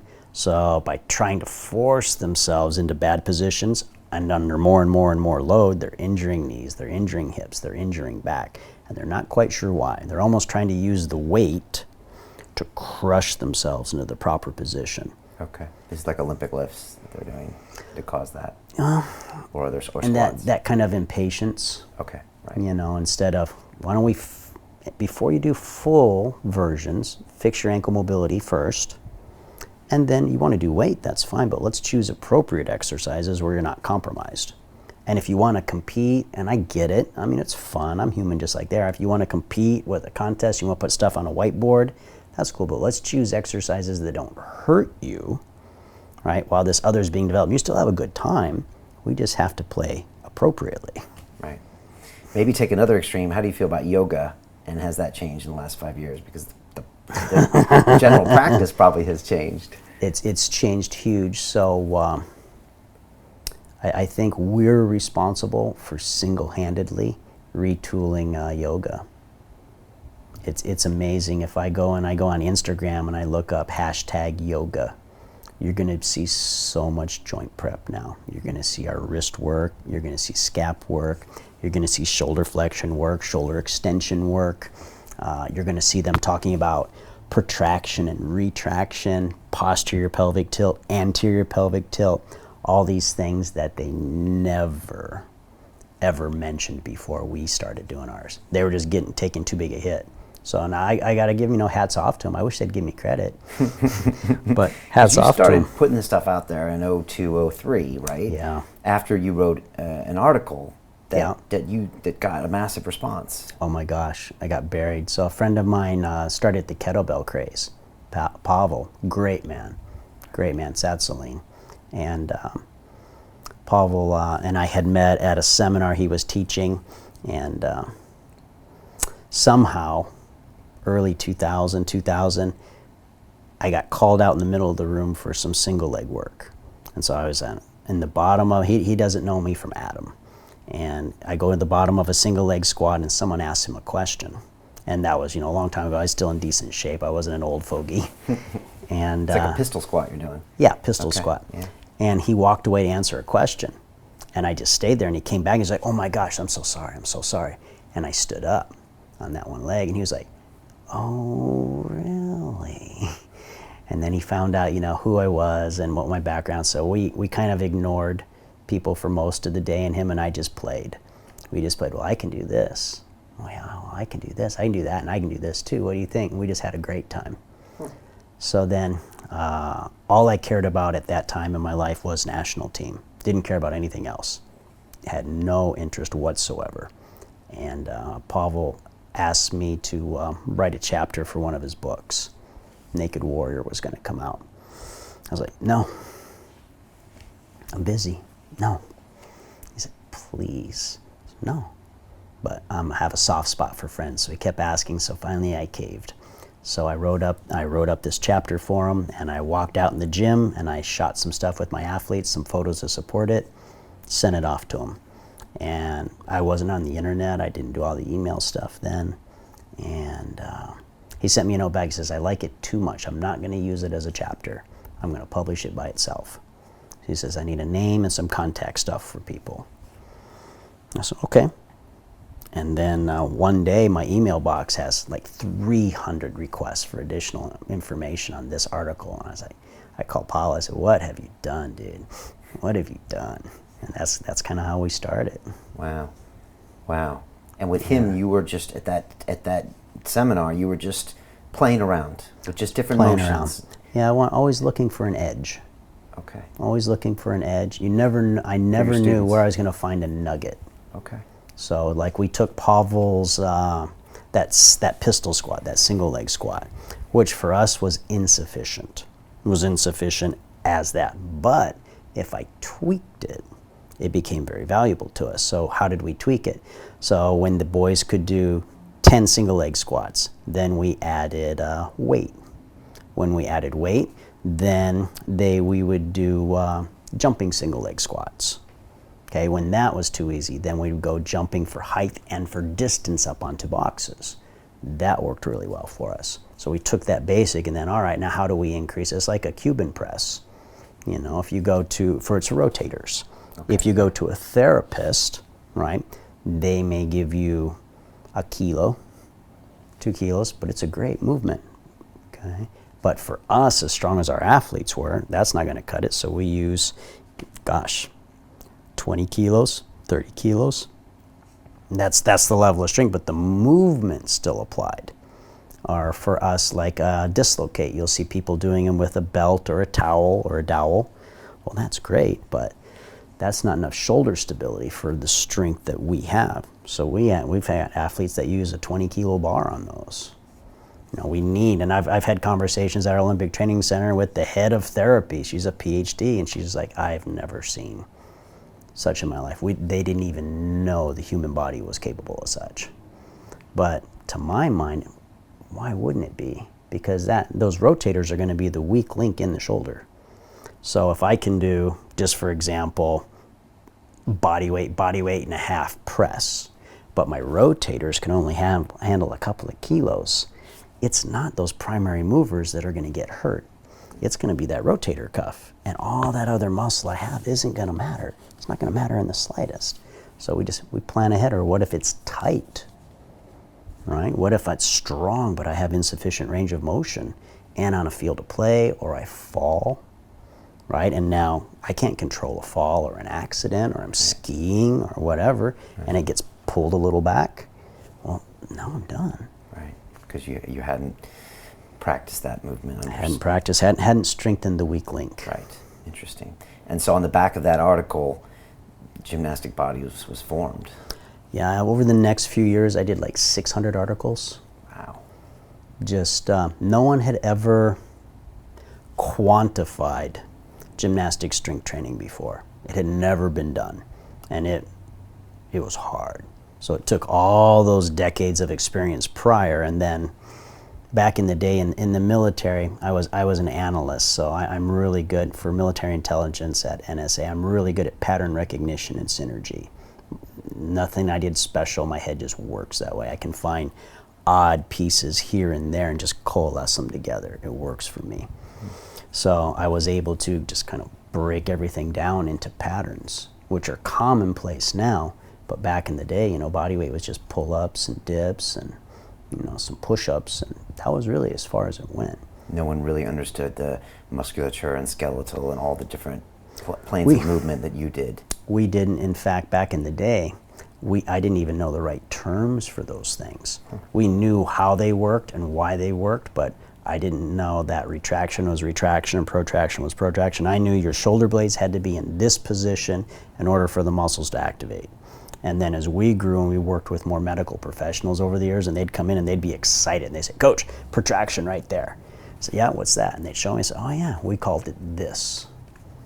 And graduate, because we always want to define our terms, right? So that we're all speaking the same language and we're not confused. So rather than trying to use our gymnastic-based terms, right? What are the proper medical terms? So we're all on the same page. So you're constantly evolving. Always, always. And you've even said that even if something works today, that's not proof it'll work tomorrow. Oh, if someone shows me something that's better in some aspect, an exercise, a stretch that's better than what I've been using, and it survives testing, we'll replace it in a heartbeat. In a heartbeat. My ego is not on knowing everything. It's not. My ego's not to sit here and be the authority of all. My ego is on producing the best possible product, to always be open, to always be searching, to always be evaluating. And that includes everything that I do as well. Just relentless about that. In business, in your personal life, everything. Always. That's why you got 3,000 books on your Kindle. Yeah. I want to ask you about a couple other practitioners and practices. Okay. Ido Portal. What do you Okay. think of him and his methods? What a lot of people don't know is Ido was my personal student for like 7 years. Yeah, so from, gosh, I don't have the exact dates, I haven't looked at it forever, but early 2000s up to 2011, 2012. I like, so Ido's approach and my approach are different. Ido's entertaining, which I like. He's irreverent, which I like. He's kind of gone a different direction, kind of the movement. And so I don't think I'm ever going to have national team guys walking on top of a fence juggling, you know? But at the end of the day, if it gets people out moving and doing their thing and being a little healthier, I'm fine with that. I'm fine with that. The only thing that I would prefer had been done better was original source material had been credited back. There was a lot of that wasn't. But you know, other than that, I like what I see. Okay. To you or to the people you learn from? A lot of their base material, especially in the day, was verbatim out of our material. It was verbatim. But he was a brand new name, and so if he said this came from Christopher Sommer, it doesn't have quite the same aura as if he says this is my material. So I get it. I understand it marketing-wise. I used to be far more ticked off about it than I am now, but that was a long time ago. Okay. You guys speak in a while or no? You know, we haven't spoken in forever. Okay. We haven't spoken in forever. My family background has some Southerner in it, and we tend to have a little prickly sense of honor. So it's hard for me when someone insults me like that. It's hard for me to let it go. I'm getting better as I get older. Okay. All right. I'm maturing. There's hope. Because I guess I was saying earlier, kind of the why affects the what, and you're saying his why has gone maybe more to the brain and the mental practices, which maybe leads to the juggling and the balancing. Whereas Sure, the neuro training is good. There's a very good book on whole brain training that's fascinating about being ambidextrous and the impact that doing ambidextrous training has on the function of brain. You can go in and see people who are being ambidextrous at golf, ambidextrous at tennis. Interesting to see what that physical training has done to some people's drawing, their ability to draw and create art. Fascinating. I'm interested in the neuroplasticity. So neuroplasticity, they used to think the brain was set, right? And if you had a brain injury, it was done. Neuroplasticity, though, they found that the brain continues to adapt and revolve, even if their part of the brain got injured, right? They used to think, well, maybe and they regained function, maybe it had regenerated. It didn't, it just rewired around the damaged area. I think there's going to be some amazing things coming out of that as the years go on. Yeah, I'm extremely interested in that. Yeah, and talk about this movement, you know, and like kind of the MoveNat and that kind of things. I mean, look, I've had Ido on a few times, and I consider him kind of different than a lot of people that seem to kind of get on the natural movement bandwagon. Sure. But I'm curious what you think of that, and how is that different than what you do? Well, actually, they're doing what I do. So I actually had some people go to a Move Nat, big seminar in that, and they came back afterwards. This is a few years back. I don't know if it's still the case, but they said, Coach, all the instructors do your material. Because at the time there was no structure, there were no progressions. It was go out, run, swim, carry stuff, jump. Okay, but outside a very basic level of development, you can't go farther. Right, and notice how their presentation has changed over the years too. And I'm not slamming them as a product because it had to go the direction it did, but now there's classifications, there's movements, there's instructionals. This is how we're going to climb. This is how we're going to pull. We're going to do this exercise. It's necessary. It's necessary. It had to be. It had to be. And if it gets people out and about, what always happens is people will start with something that's more basic. Okay, totally fine, totally fine, and they're going to run that as far as they can, right? And when they've exhausted that program, right, then they're going to look for something with more complexity or a higher top end. That's usually when they'll end up with us. Or they've been severely injured and nothing else has worked. So we have one young lady who had severe back injury, neurosurgery, lost function in her left leg before I had her, lost calf, foot was drooping. She's regained full function now. I mean, she's super strong. She's not in a wheelchair. I mean, she was supposed to be crippled, right? And we rebuilt her with our back protocols and Jefferson curls, right? She's, do I ever have to tell Ashley to do your stretching? No. Right. No, never. I'm getting on these Jefferson curls tomorrow, by the way. Gently. Yeah, gently. But absolutely. Gently. So that's the MoveNat. What about diet? I'm sure everyone asks you about diet and eating, and I know you've said things about, the training and exercise and diet and eating. How do you feel about what your athletes consume? And then I'm curious what you think of things like veganism. Okay. Ito's famously calls out the vegans, and I know, it cracks me up. And a few people do, but yeah, just curious what you think about that. The biggest mistake I see with eating is people overconsume.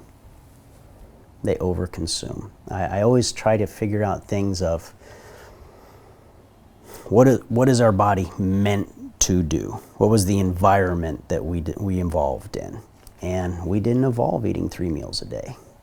We didn't evolve eating steak 3 times a day. It just wasn't possible. I'm sure they would have if they could have, but a lot of those buffalo weren't laying down just waiting, to chow down on. It wasn't happening. So we were meant for feast and famine. I evolved over the years into, if it's a hard training day, I'll probably have 2 meals that day. Okay, I'll have, I always train fasted. Okay, since I was young, could never train after I eat. And, but I know other people, and then if it's a non-training day, I'll do a single meal.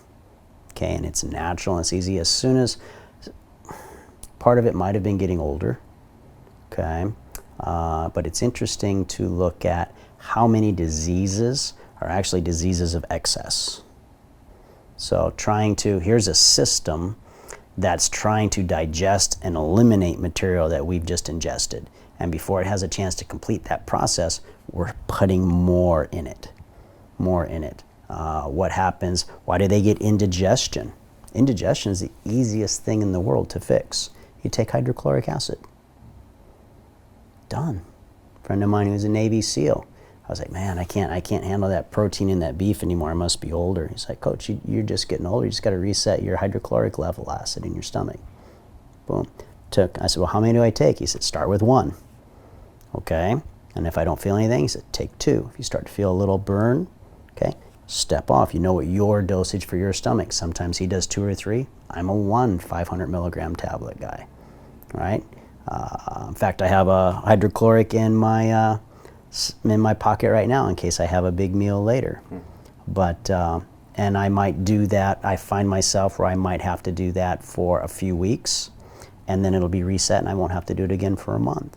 But think about what they do for antacids. They're doing the exact opposite, right? They're taking something alkaline. They're trying to reduce the level of acidity in their stomach, when it's exactly the opposite. The reason their stomach hurts is they can't digest what's in there. The reason they can't digest is they're eating too often. They're eating too often. The stomach hasn't had enough, because it's easy, right? It's fluid. Well, it's not had enough time to regenerate that yet. I had breakfast, I had lunch, I had dinner, I had a snack in between, and I had a snack after dinner. They might have eaten 5-6 times in that day, and that's hydrochloric acid is every single time, every time. So too much frequency, too much eating. Too much frequency, too much volume, too much processed food. It's interesting. I think I saw this on Joe Rogan with Rhonda, where she made a comment that all ethical considerations aside, but people who eat the most vegetable matter are more centrally located around equatorial regions. Right? They're wet, moist climates where things grow. People who eat the more meat are either in a very, very cold environment or a very, very hot environment where things grow. Like, I had friends who are doing the gathering, and they're on our forum. They're collecting all this great stuff. They're in Montana, they're in Michigan. What's they're the gathering? These guys, some of them are bright people, right? Well, they'll go out and harvest their own food, not just hunting, right? But it might be they're going to get wild rice, right? And they're going to process it and store it, or they'll go out and get their own vegetables and stuff. And they're putting up photos of this awesome looking banquets. And it was killing me. And they're like, Coach, what do you think? I said, I can't do gathering. What am I going to eat? I live in the desert. I'm going to eat rattlesnakes and cactus. You know, no thanks, I'm good. Yeah. I'm good. But, so I think that could someone, in terms of veganism, it's something we can do now.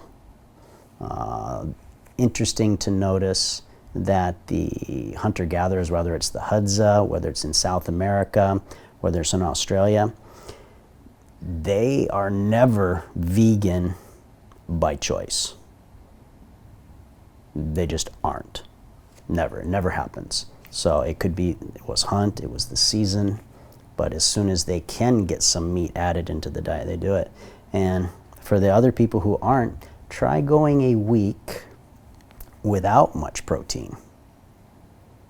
All right, just kind of do regular, and then have some nice buffalo, have some nice beef, and watch your body just digest it like that, and feel that warmth spread through the body. You mean a week without animal protein? Correct. As opposed to vegetable protein. All right, Correct. So you're not convinced that the vegan diet is the thing that's gonna... Well, it's not natural. Right. It's not natural, but with today, in today's day and age, with supplements and the way we can mix and everything, I think we can get around a lot of the restrictions that it would have been. Because how is a vegan going to have starches and carbs in the middle of the winter? Not going to happen without all our industrial base that delivers all these products, right? Now I'm just talking, historically in terms of evolutionary biology. Right. Now, as a personal choice, I have no issue with it. If it works for them and they feel better, I'm great with that. If a tool is there, there's nothing wrong with exploring it and seeing how it goes. Is it optimal? I don't think so. I don't think so. But it's not something I worry about. Right. Interesting. I asked the same thing to Charles Poliquin, and he works with a lot of Olympic athletes, and he said no. He's like I haven't seen it happen. And when I did my Ironman this year, I got challenged to do it on a plant-based. Because you did do plant-based, right? I did. How was that? I went on it for 4 months. In the beginning, Chris, I was under eating because I was used to more concentrated calories. So the training was hard, and I realized I needed to up my volume. But the truth is, I had an amazing wife that was cooking literally 3 or 4 meals a day for me, and again, sourcing all the latest, let's call it technology, in all these fascinating plant-based proteins and foods. And so I had an amazing amount of choice. Nice. With that choice and that engineering with some supplements and things like that, I felt great. You felt okay. Sure. And it seemed to work well. My joints and everything work well. That being said, probably not an easy thing for everyone to recreate. And without someone really doing, if I had to do it alone as a single man living in a 1-bedroom place, it would have been hard. All of us single men would starve to death, right? Right, yeah, that's true. But I found it interesting, and I definitely feel my joints, everything else was good. Now maybe that has to do with some of I'm listening to you now, and I was doing breakdancing for 12, 16 months, a lot of high rep stuff, a lot of like stressing. A lot of impact. It might have helped me on these long runs and these other pieces. So, it's interesting to hear what you say. That might have helped as well. So I'm right now staying on it until I find a good reason to get off of it. But see, I love that approach. I love that approach. I'm a firm believer if it's not broken, don't fix it. Don't fix it. We see people change their training and their diet all the time when it's working for them. And I was like, what are you doing? I said, guys, picture this. You're surfing and you're on this great wave, and out of the corner of your eye, you see another wave. So you're going to jump off this great wave that's here right now in the hopes of the one behind you is just as good. Why not finish this wave and then go get another one? All right, so you're a big fan of letting people stick with something that's working Stick with it, because it's the only way to know. Right. It's the only way to know. Because like personal experience, I saw an article the other day, probiotics are bad for you. Okay, well, I was having several years back, severe digestive issues. Maybe it's, 3 or 4 years back now. That went fast. Nothing would digest. Nothing. If I ate a high-fat diet, it didn't digest. High-protein diet didn't digest. High-carb, low-carb. I mean, you name it. Vegetables, it didn't matter. It would not digest. Bloaty, gassy, miserable. And I was like, I am not living 30 more, 40 more years like this. Screw this. I'm not putting up with this. This is nonsense. This is miserable. And trying to find a solution, and came across something one day, I looked up symptoms and somehow managed to come across something that said probiotics may address these. Luckily, a good friend of mine trained professional athletes, and over the years, these guys, they spend $500,000 a year on their training, so they don't care what their supplements cost.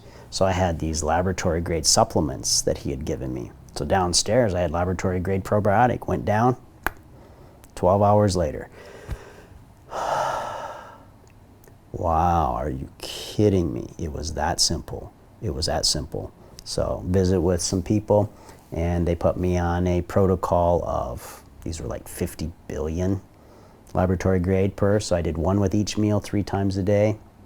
And that lasted for about 6 weeks, and just kind of naturally tapered off by itself. Never any more problems. So every once in a while, I usually will do 2 or 3 per week just to repopulate. And the recommendations were to have different kinds of probiotics, so there'd be different colonies of flora.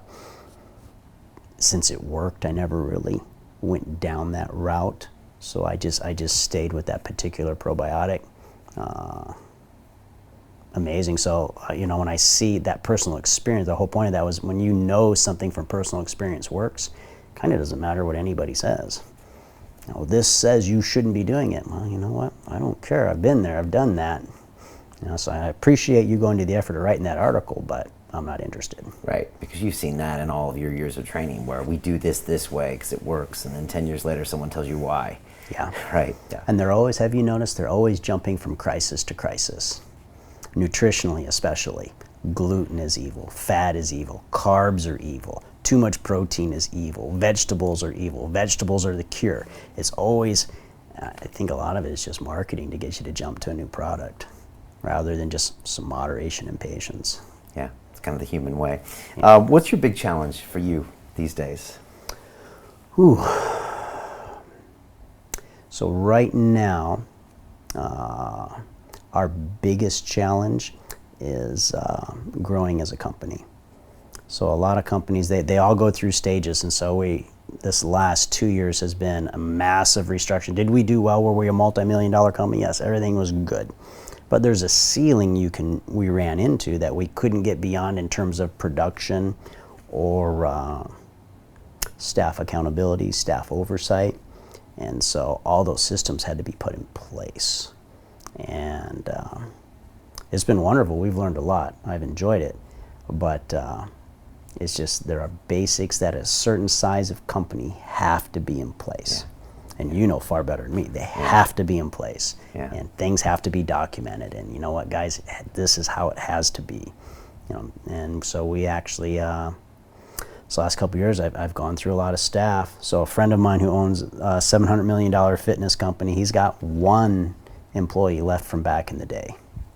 And I've got one now left from back in the day because we just outgrew skill sets.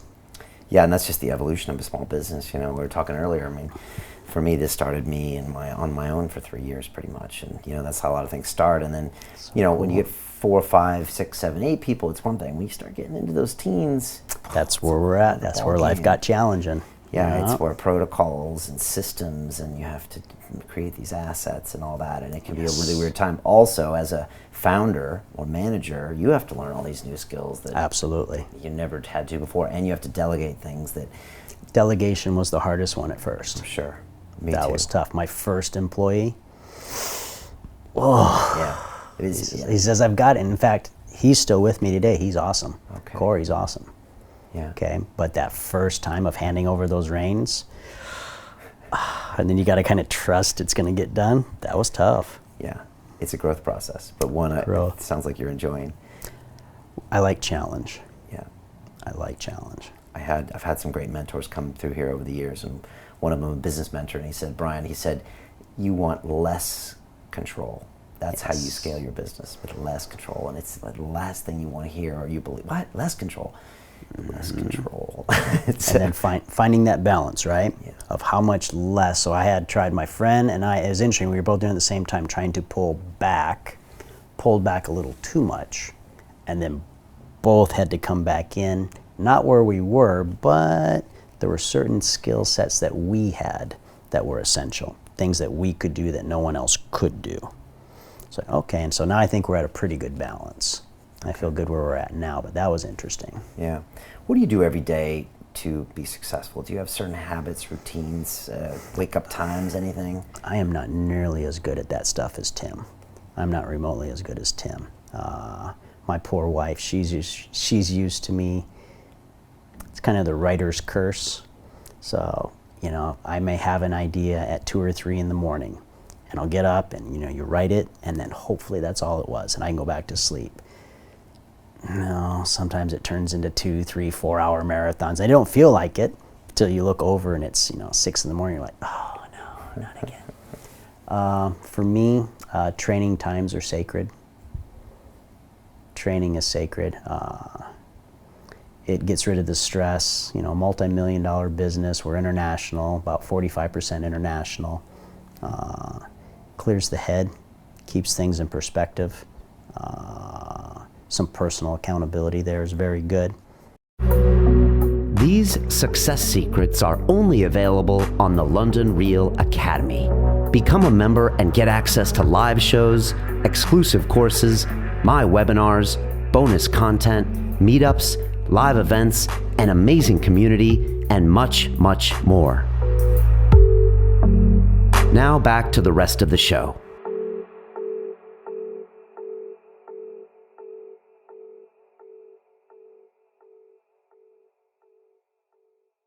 And I don't exaggerate to my staff what my strengths are. They know what my weaknesses are. For example, daily housekeeping things that are essential to a healthy business. I am terrible at them. I don't, for gymnastics, it didn't bother me. Paperwork stuff, I just hate it. But I got great people in place who are really sick individuals who love it. Right? I don't know why they love it, but they love it and they're awesome at it. They're so much better at it than I could ever be. So we just understand, you know, these are my talents, these are their talents. Trying to put the right people in the right chairs. Right, and that honesty you got from gymnastics, right? Everyone's got to be honest with themselves. Got to be And honest. you can see it right in the performance. So pretty much everyone can make a consensus and say, nope, you didn't get it, or yep, you got it. Oh, they know when you're full of it. Right. What was the best day of your life and the worst? Wow, tough question. I don't know that I evaluate things that way. There have been a lot of great ones, but it tends to be memories shift over time. So I'm not sure we're always as is it as rosy as it would have appeared? Obviously, national champions were great, marriage great, birth of kids great.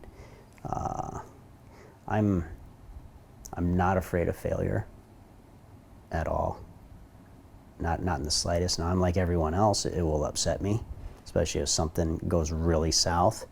But some of my best ideas have kind of come out of the ashes as we're sifting through and restructuring. It's just a matter of spending some time. Sometimes it's a lot of time. I've had some projects. Well, Richard, my friend who's the sculptor, is a great example. He's had some projects where he's been working on for 10 years. And this one's not going, and he'll set it aside. So it takes, we've probably got 20, 25 staff altogether. And it takes all those people working on various things to bring all the things that are in my head to life. There's just so much, but I'm so grateful for that, though. It's so grateful because it frees me to be creative and to kind of be out there and lead the way. And just gratitude. Gratitude. No way to do it all that and bring all that to fruition just on my own. When we started the company, I was doing the normal, 18 hours a day, doing everything myself for years. But we get so much more done now. So like you mentioned, the ability to let stuff go. What am I good at? Okay. What are they great at? As long as they're getting it done. So like to not micromanage. Guys, now still hold them accountable. Guys, I need this done. Okay, but let them decide how it's going to get done. Not get in there and say, well, you didn't cross this T, you didn't dot that I. They don't need to hear that from me. I hire bright, successful, independent people. Right? Here's a problem, guys. Run with it. Okay, and if it's not quite right, we'll come in and we'll adjust. I'm okay with that, but they're being great at that. That's what gives me freedom. Yeah. Who's been the biggest influence on you? Was it a parent or a mentor or one of your coaches back in the day? For the longest time, okay, I didn't understand the nature of a leader's personality because I had to be the worst employee on the planet. The worst employee. Not in terms of quality of work I was doing, but in always watching and evaluating my employers and coming back, we could do this better, we could do that better. And if someone's a hard charger and they're honest and open, that's a gift from God.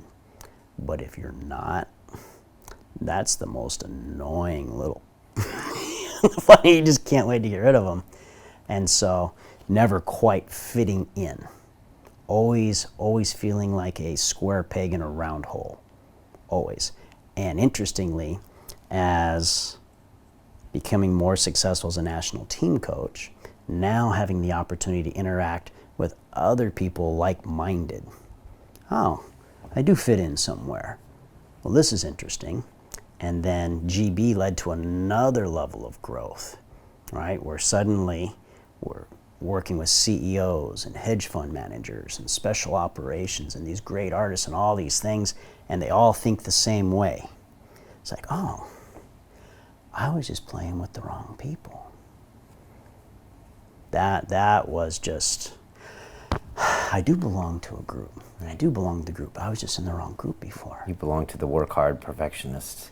Yeah, the psychos. The psychos, right? Do your best. Do your best. Which really means your very best. Always. I think it's a phrase that gets used a bit. Yeah, your very best. If it's the best in the world, great.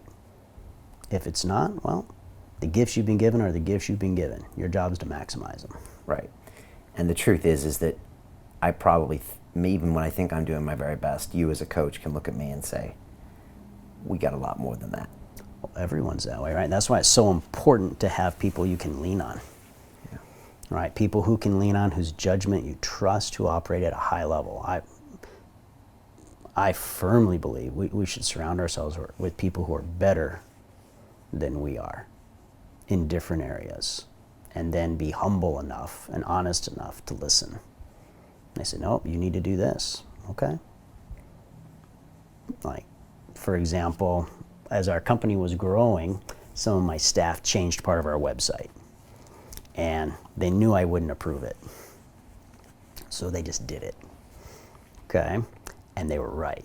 And the customers loved it, everything went great. So the lesson learned was just because I like it doesn't mean the customers will like it. And so for a long time, this page was on our website that they loved that I hated. I was like, it doesn't matter what I like, as long as they like it, it's good. It's good. And so, yeah, surround yourself with people who are bright and pull you along, and who aren't afraid to be honest, who will call you on your nonsense. Because we can't, like, could I train myself as a competitive athlete? No, couldn't be done. Couldn't be done, because I'm going to have the same tendencies as everyone else to make excuses and ease up, because I can't. I'm not emotionally detached from it. I'm in the middle of this experience and feeling it. I need someone who can dispassionately say, this was good, this was not, this we're going to do better. So I think we need that in our professional and our private lives as well. Yeah, most definitely. What scares you? Failure. Well, failure in terms of not doing best effort. Or actually, maybe failure is not the right word, mediocrity. And for me, mediocrity isn't necessarily mediocre results, but mediocrity of effort. I cannot stand it in myself or any of the people around me who are close to me. I despise mediocrity. I don't mind if they're not the greatest in the world, as long as there's effort there. I cherish best effort above all else on the planet. And with yourself as well. Try. You know, it's hard for all of us to be honest, you know, because we make excuses. We're human, and that's where that good support system around us is so important. Yeah. And what keeps you awake at night?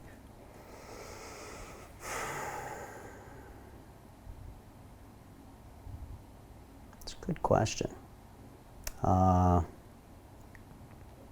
Doing a good job with family. Okay. I have 2 daughters, one finishing high school, one starting high school.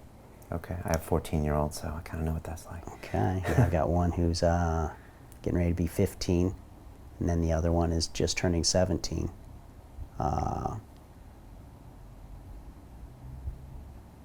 Making sure am I requiring their best without going overboard? You know, wanting to be super close, but not becoming buddy, not blurring that line where there's still accountability, but still a close family. I really want family to be most important. So they have type A, and then they have type AA. I'm like type quadruple plus A. It's ridiculous. So, you know, when's enough? You know, back off. I have one daughter who's academically based like me, right? So it was easy to see the world through that lens. I have another daughter who's much more artistically based, right? That required a changing of gears for me. And that was wonderful. That was wonderful. I actually valued that. It was like having a different worldview, a new map put on top of my view of the world. Oh, well, I never considered looking at things this way. That was a huge blessing. My wife is a super strong, patient woman, because I am just a major pain in the tail. Just driven and focused, and you know, she keeps feet on the ground for me. It's good. Yeah. So yeah, failure in that will probably keep me up more than anything else. It's tricky. Yeah. And it's always changing. That's Always. for sure. I think President Obama found it difficult when his girls got to be around that age, because when they're younger, a lot of times, you know, dad is such a big part of their life. And as they get over that hook, they're trying to get their independence. And Sure. I know he was kind of moping around the White House a little bit, being like, I got no girls anymore, because now I'm the last thing they want to be a part of, at least for a few years. And I hear they come back later. Well, I'm such a, you know, everyone's surprised that, you know, in terms of my daughters, I'm such a softie. Such a softie, so sentimental. So my oldest daughters had been looking at colleges all around the country. Okay, and she's super bright. I knew she was going to have her choice. And then one day she's like, you know what? I'm going to go to Arizona State. I'm going to stay home. I don't want to be far from the family. And I had to turn and kind of try to hide my tears because I'm like, oh, that's awesome. But I don't want to scare her away. I'm just like, that's awesome, sweetie. Thank you. Thank you. I said, okay, she can't. I don't want to scare her off.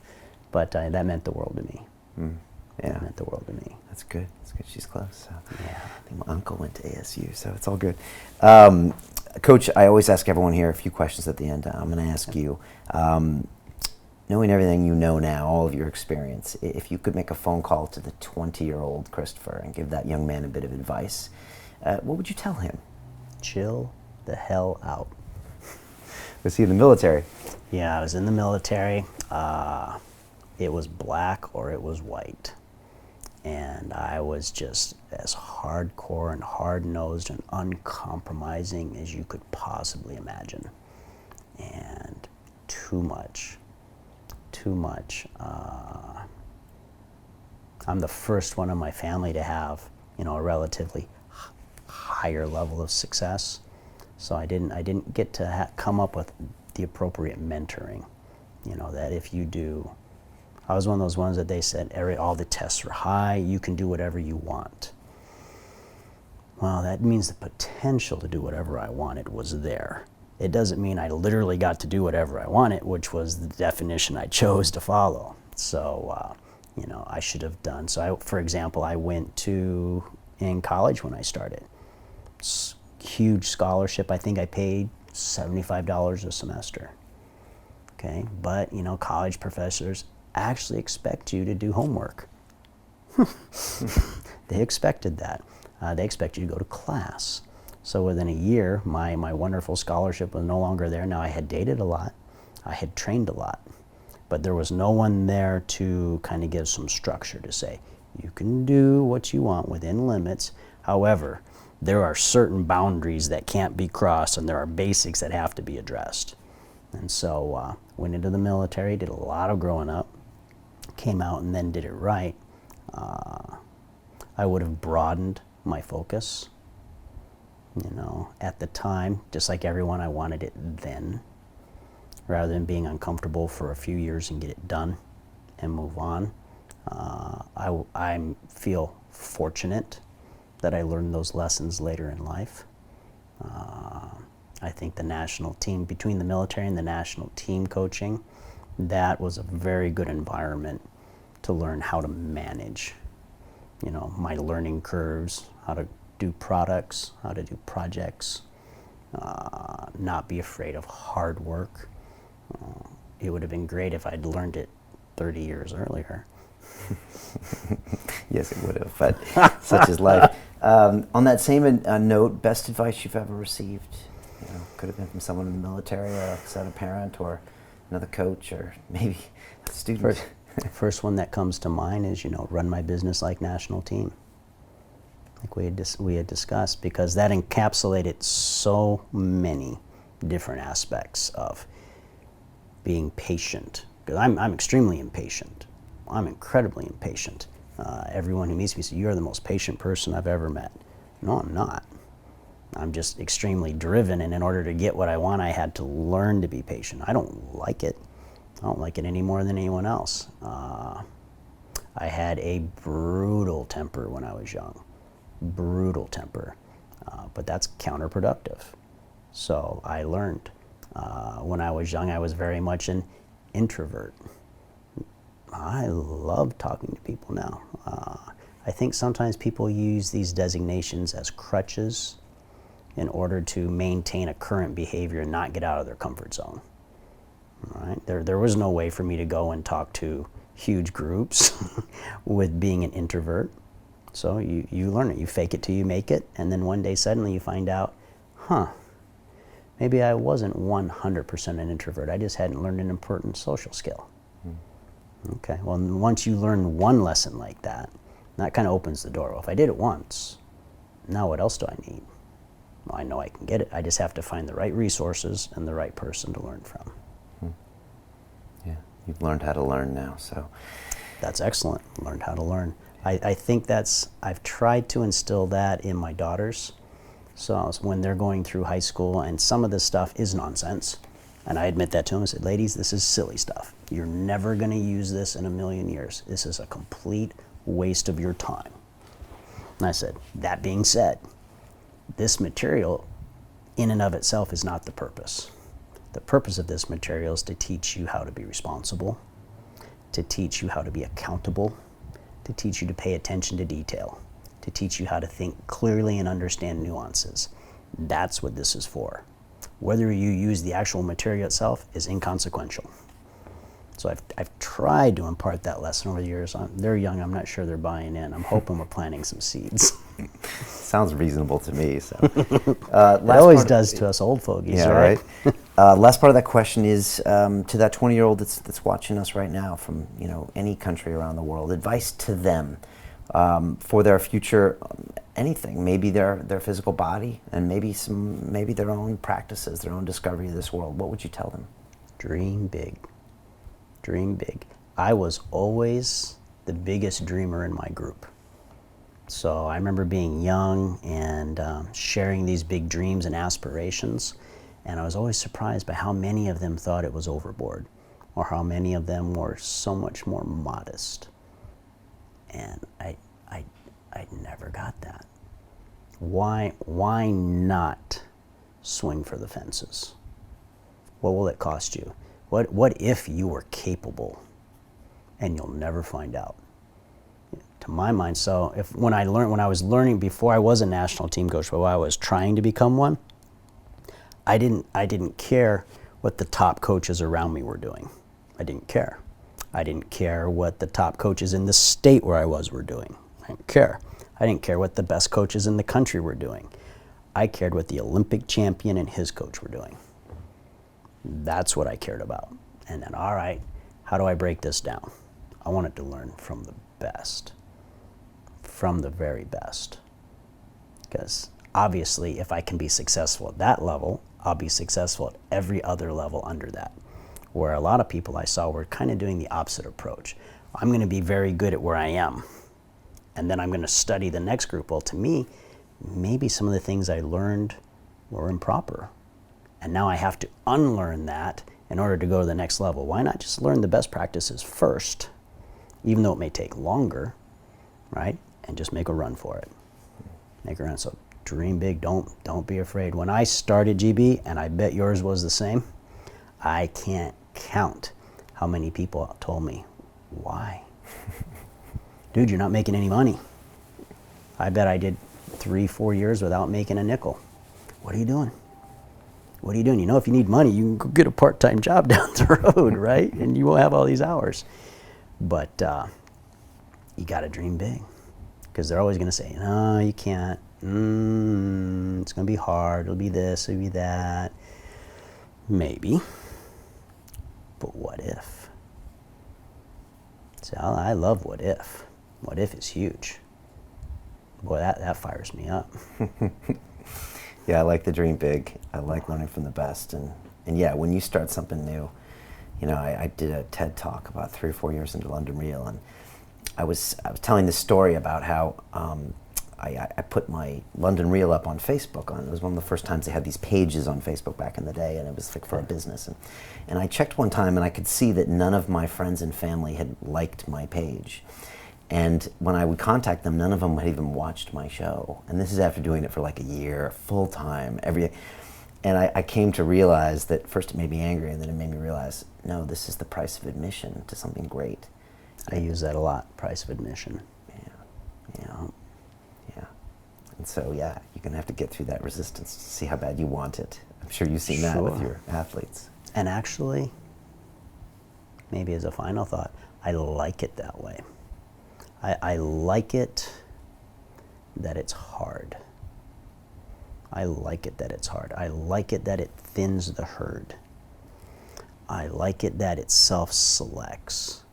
That the ones who are serious and the ones who want it most, who really dig down and put in the effort, they're the ones who get it.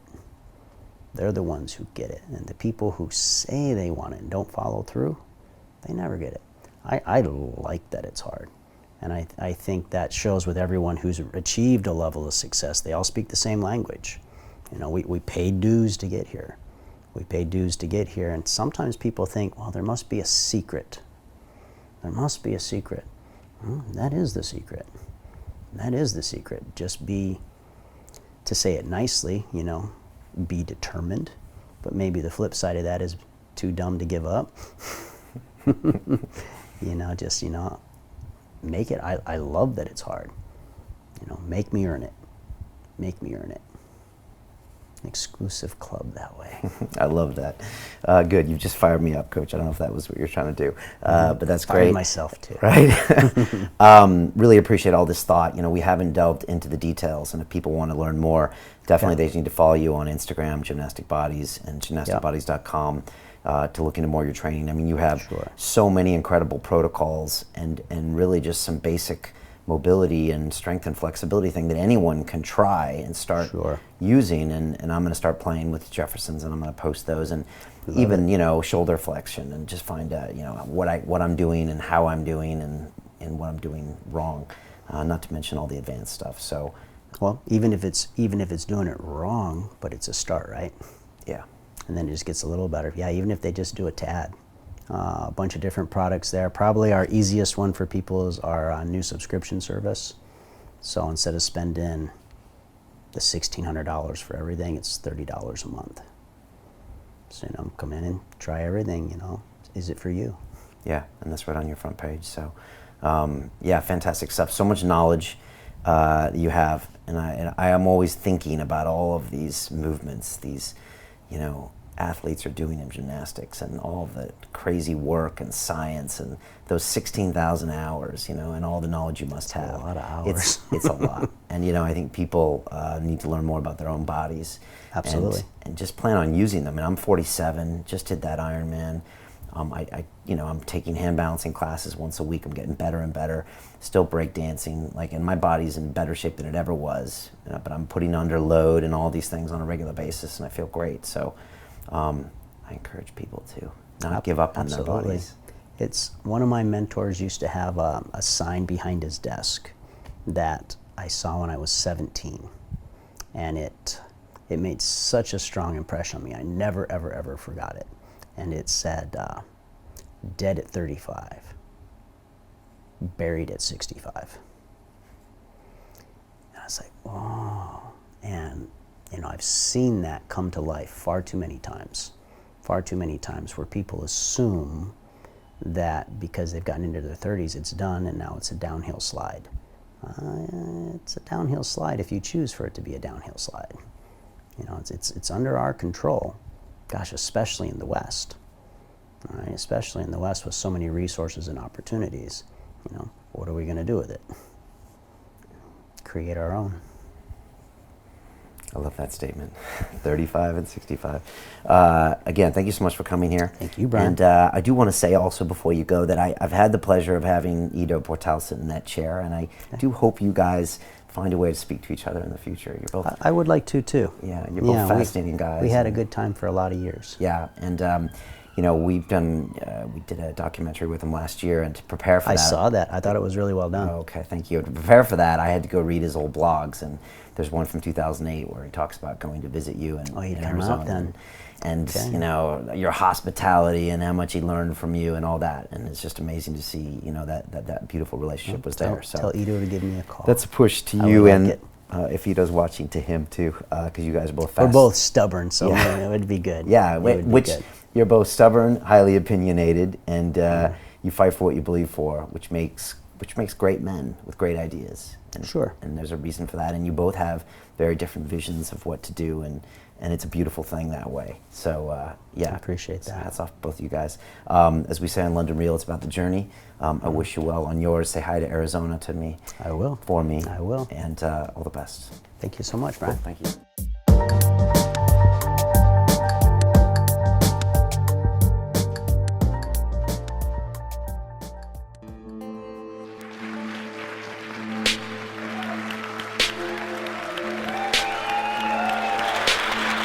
The critics who always speak behind my back, maybe I want to hear them remind me, he's back, the great pretender. I hope this time he gets hurt. I love these guys. They give me fuel. If you want to reach your objective, you want to achieve it, you're going to have to be obsessive. You're going to have to be obsessed. Feel what you do. Feel it. If you're not feeling it, it doesn't matter. It's Chris Eubank Jr. How do you explain his prowess in the ring? Junior has that obsession, that genius, that magic. Genius is obsession, but it's in one area. You studied the sweet science for so much of your life. How do you walk away from it? Do you miss it? You can't walk away from it. I am it. And even when I dance, really I'm boxing. The credit belongs to the man who's actually in the arena, whose face is marred by dust and sweat and blood, the one who strives valiantly. What was the worst day of your life, and how has it shaped you as a human being? When I fought Nigel Benn, I stood like this. It was to mask this. The risk must be taken. That's why you are London Reelers. That's why we're here. We're tired of sitting still, watching it happening for others. Let's do it.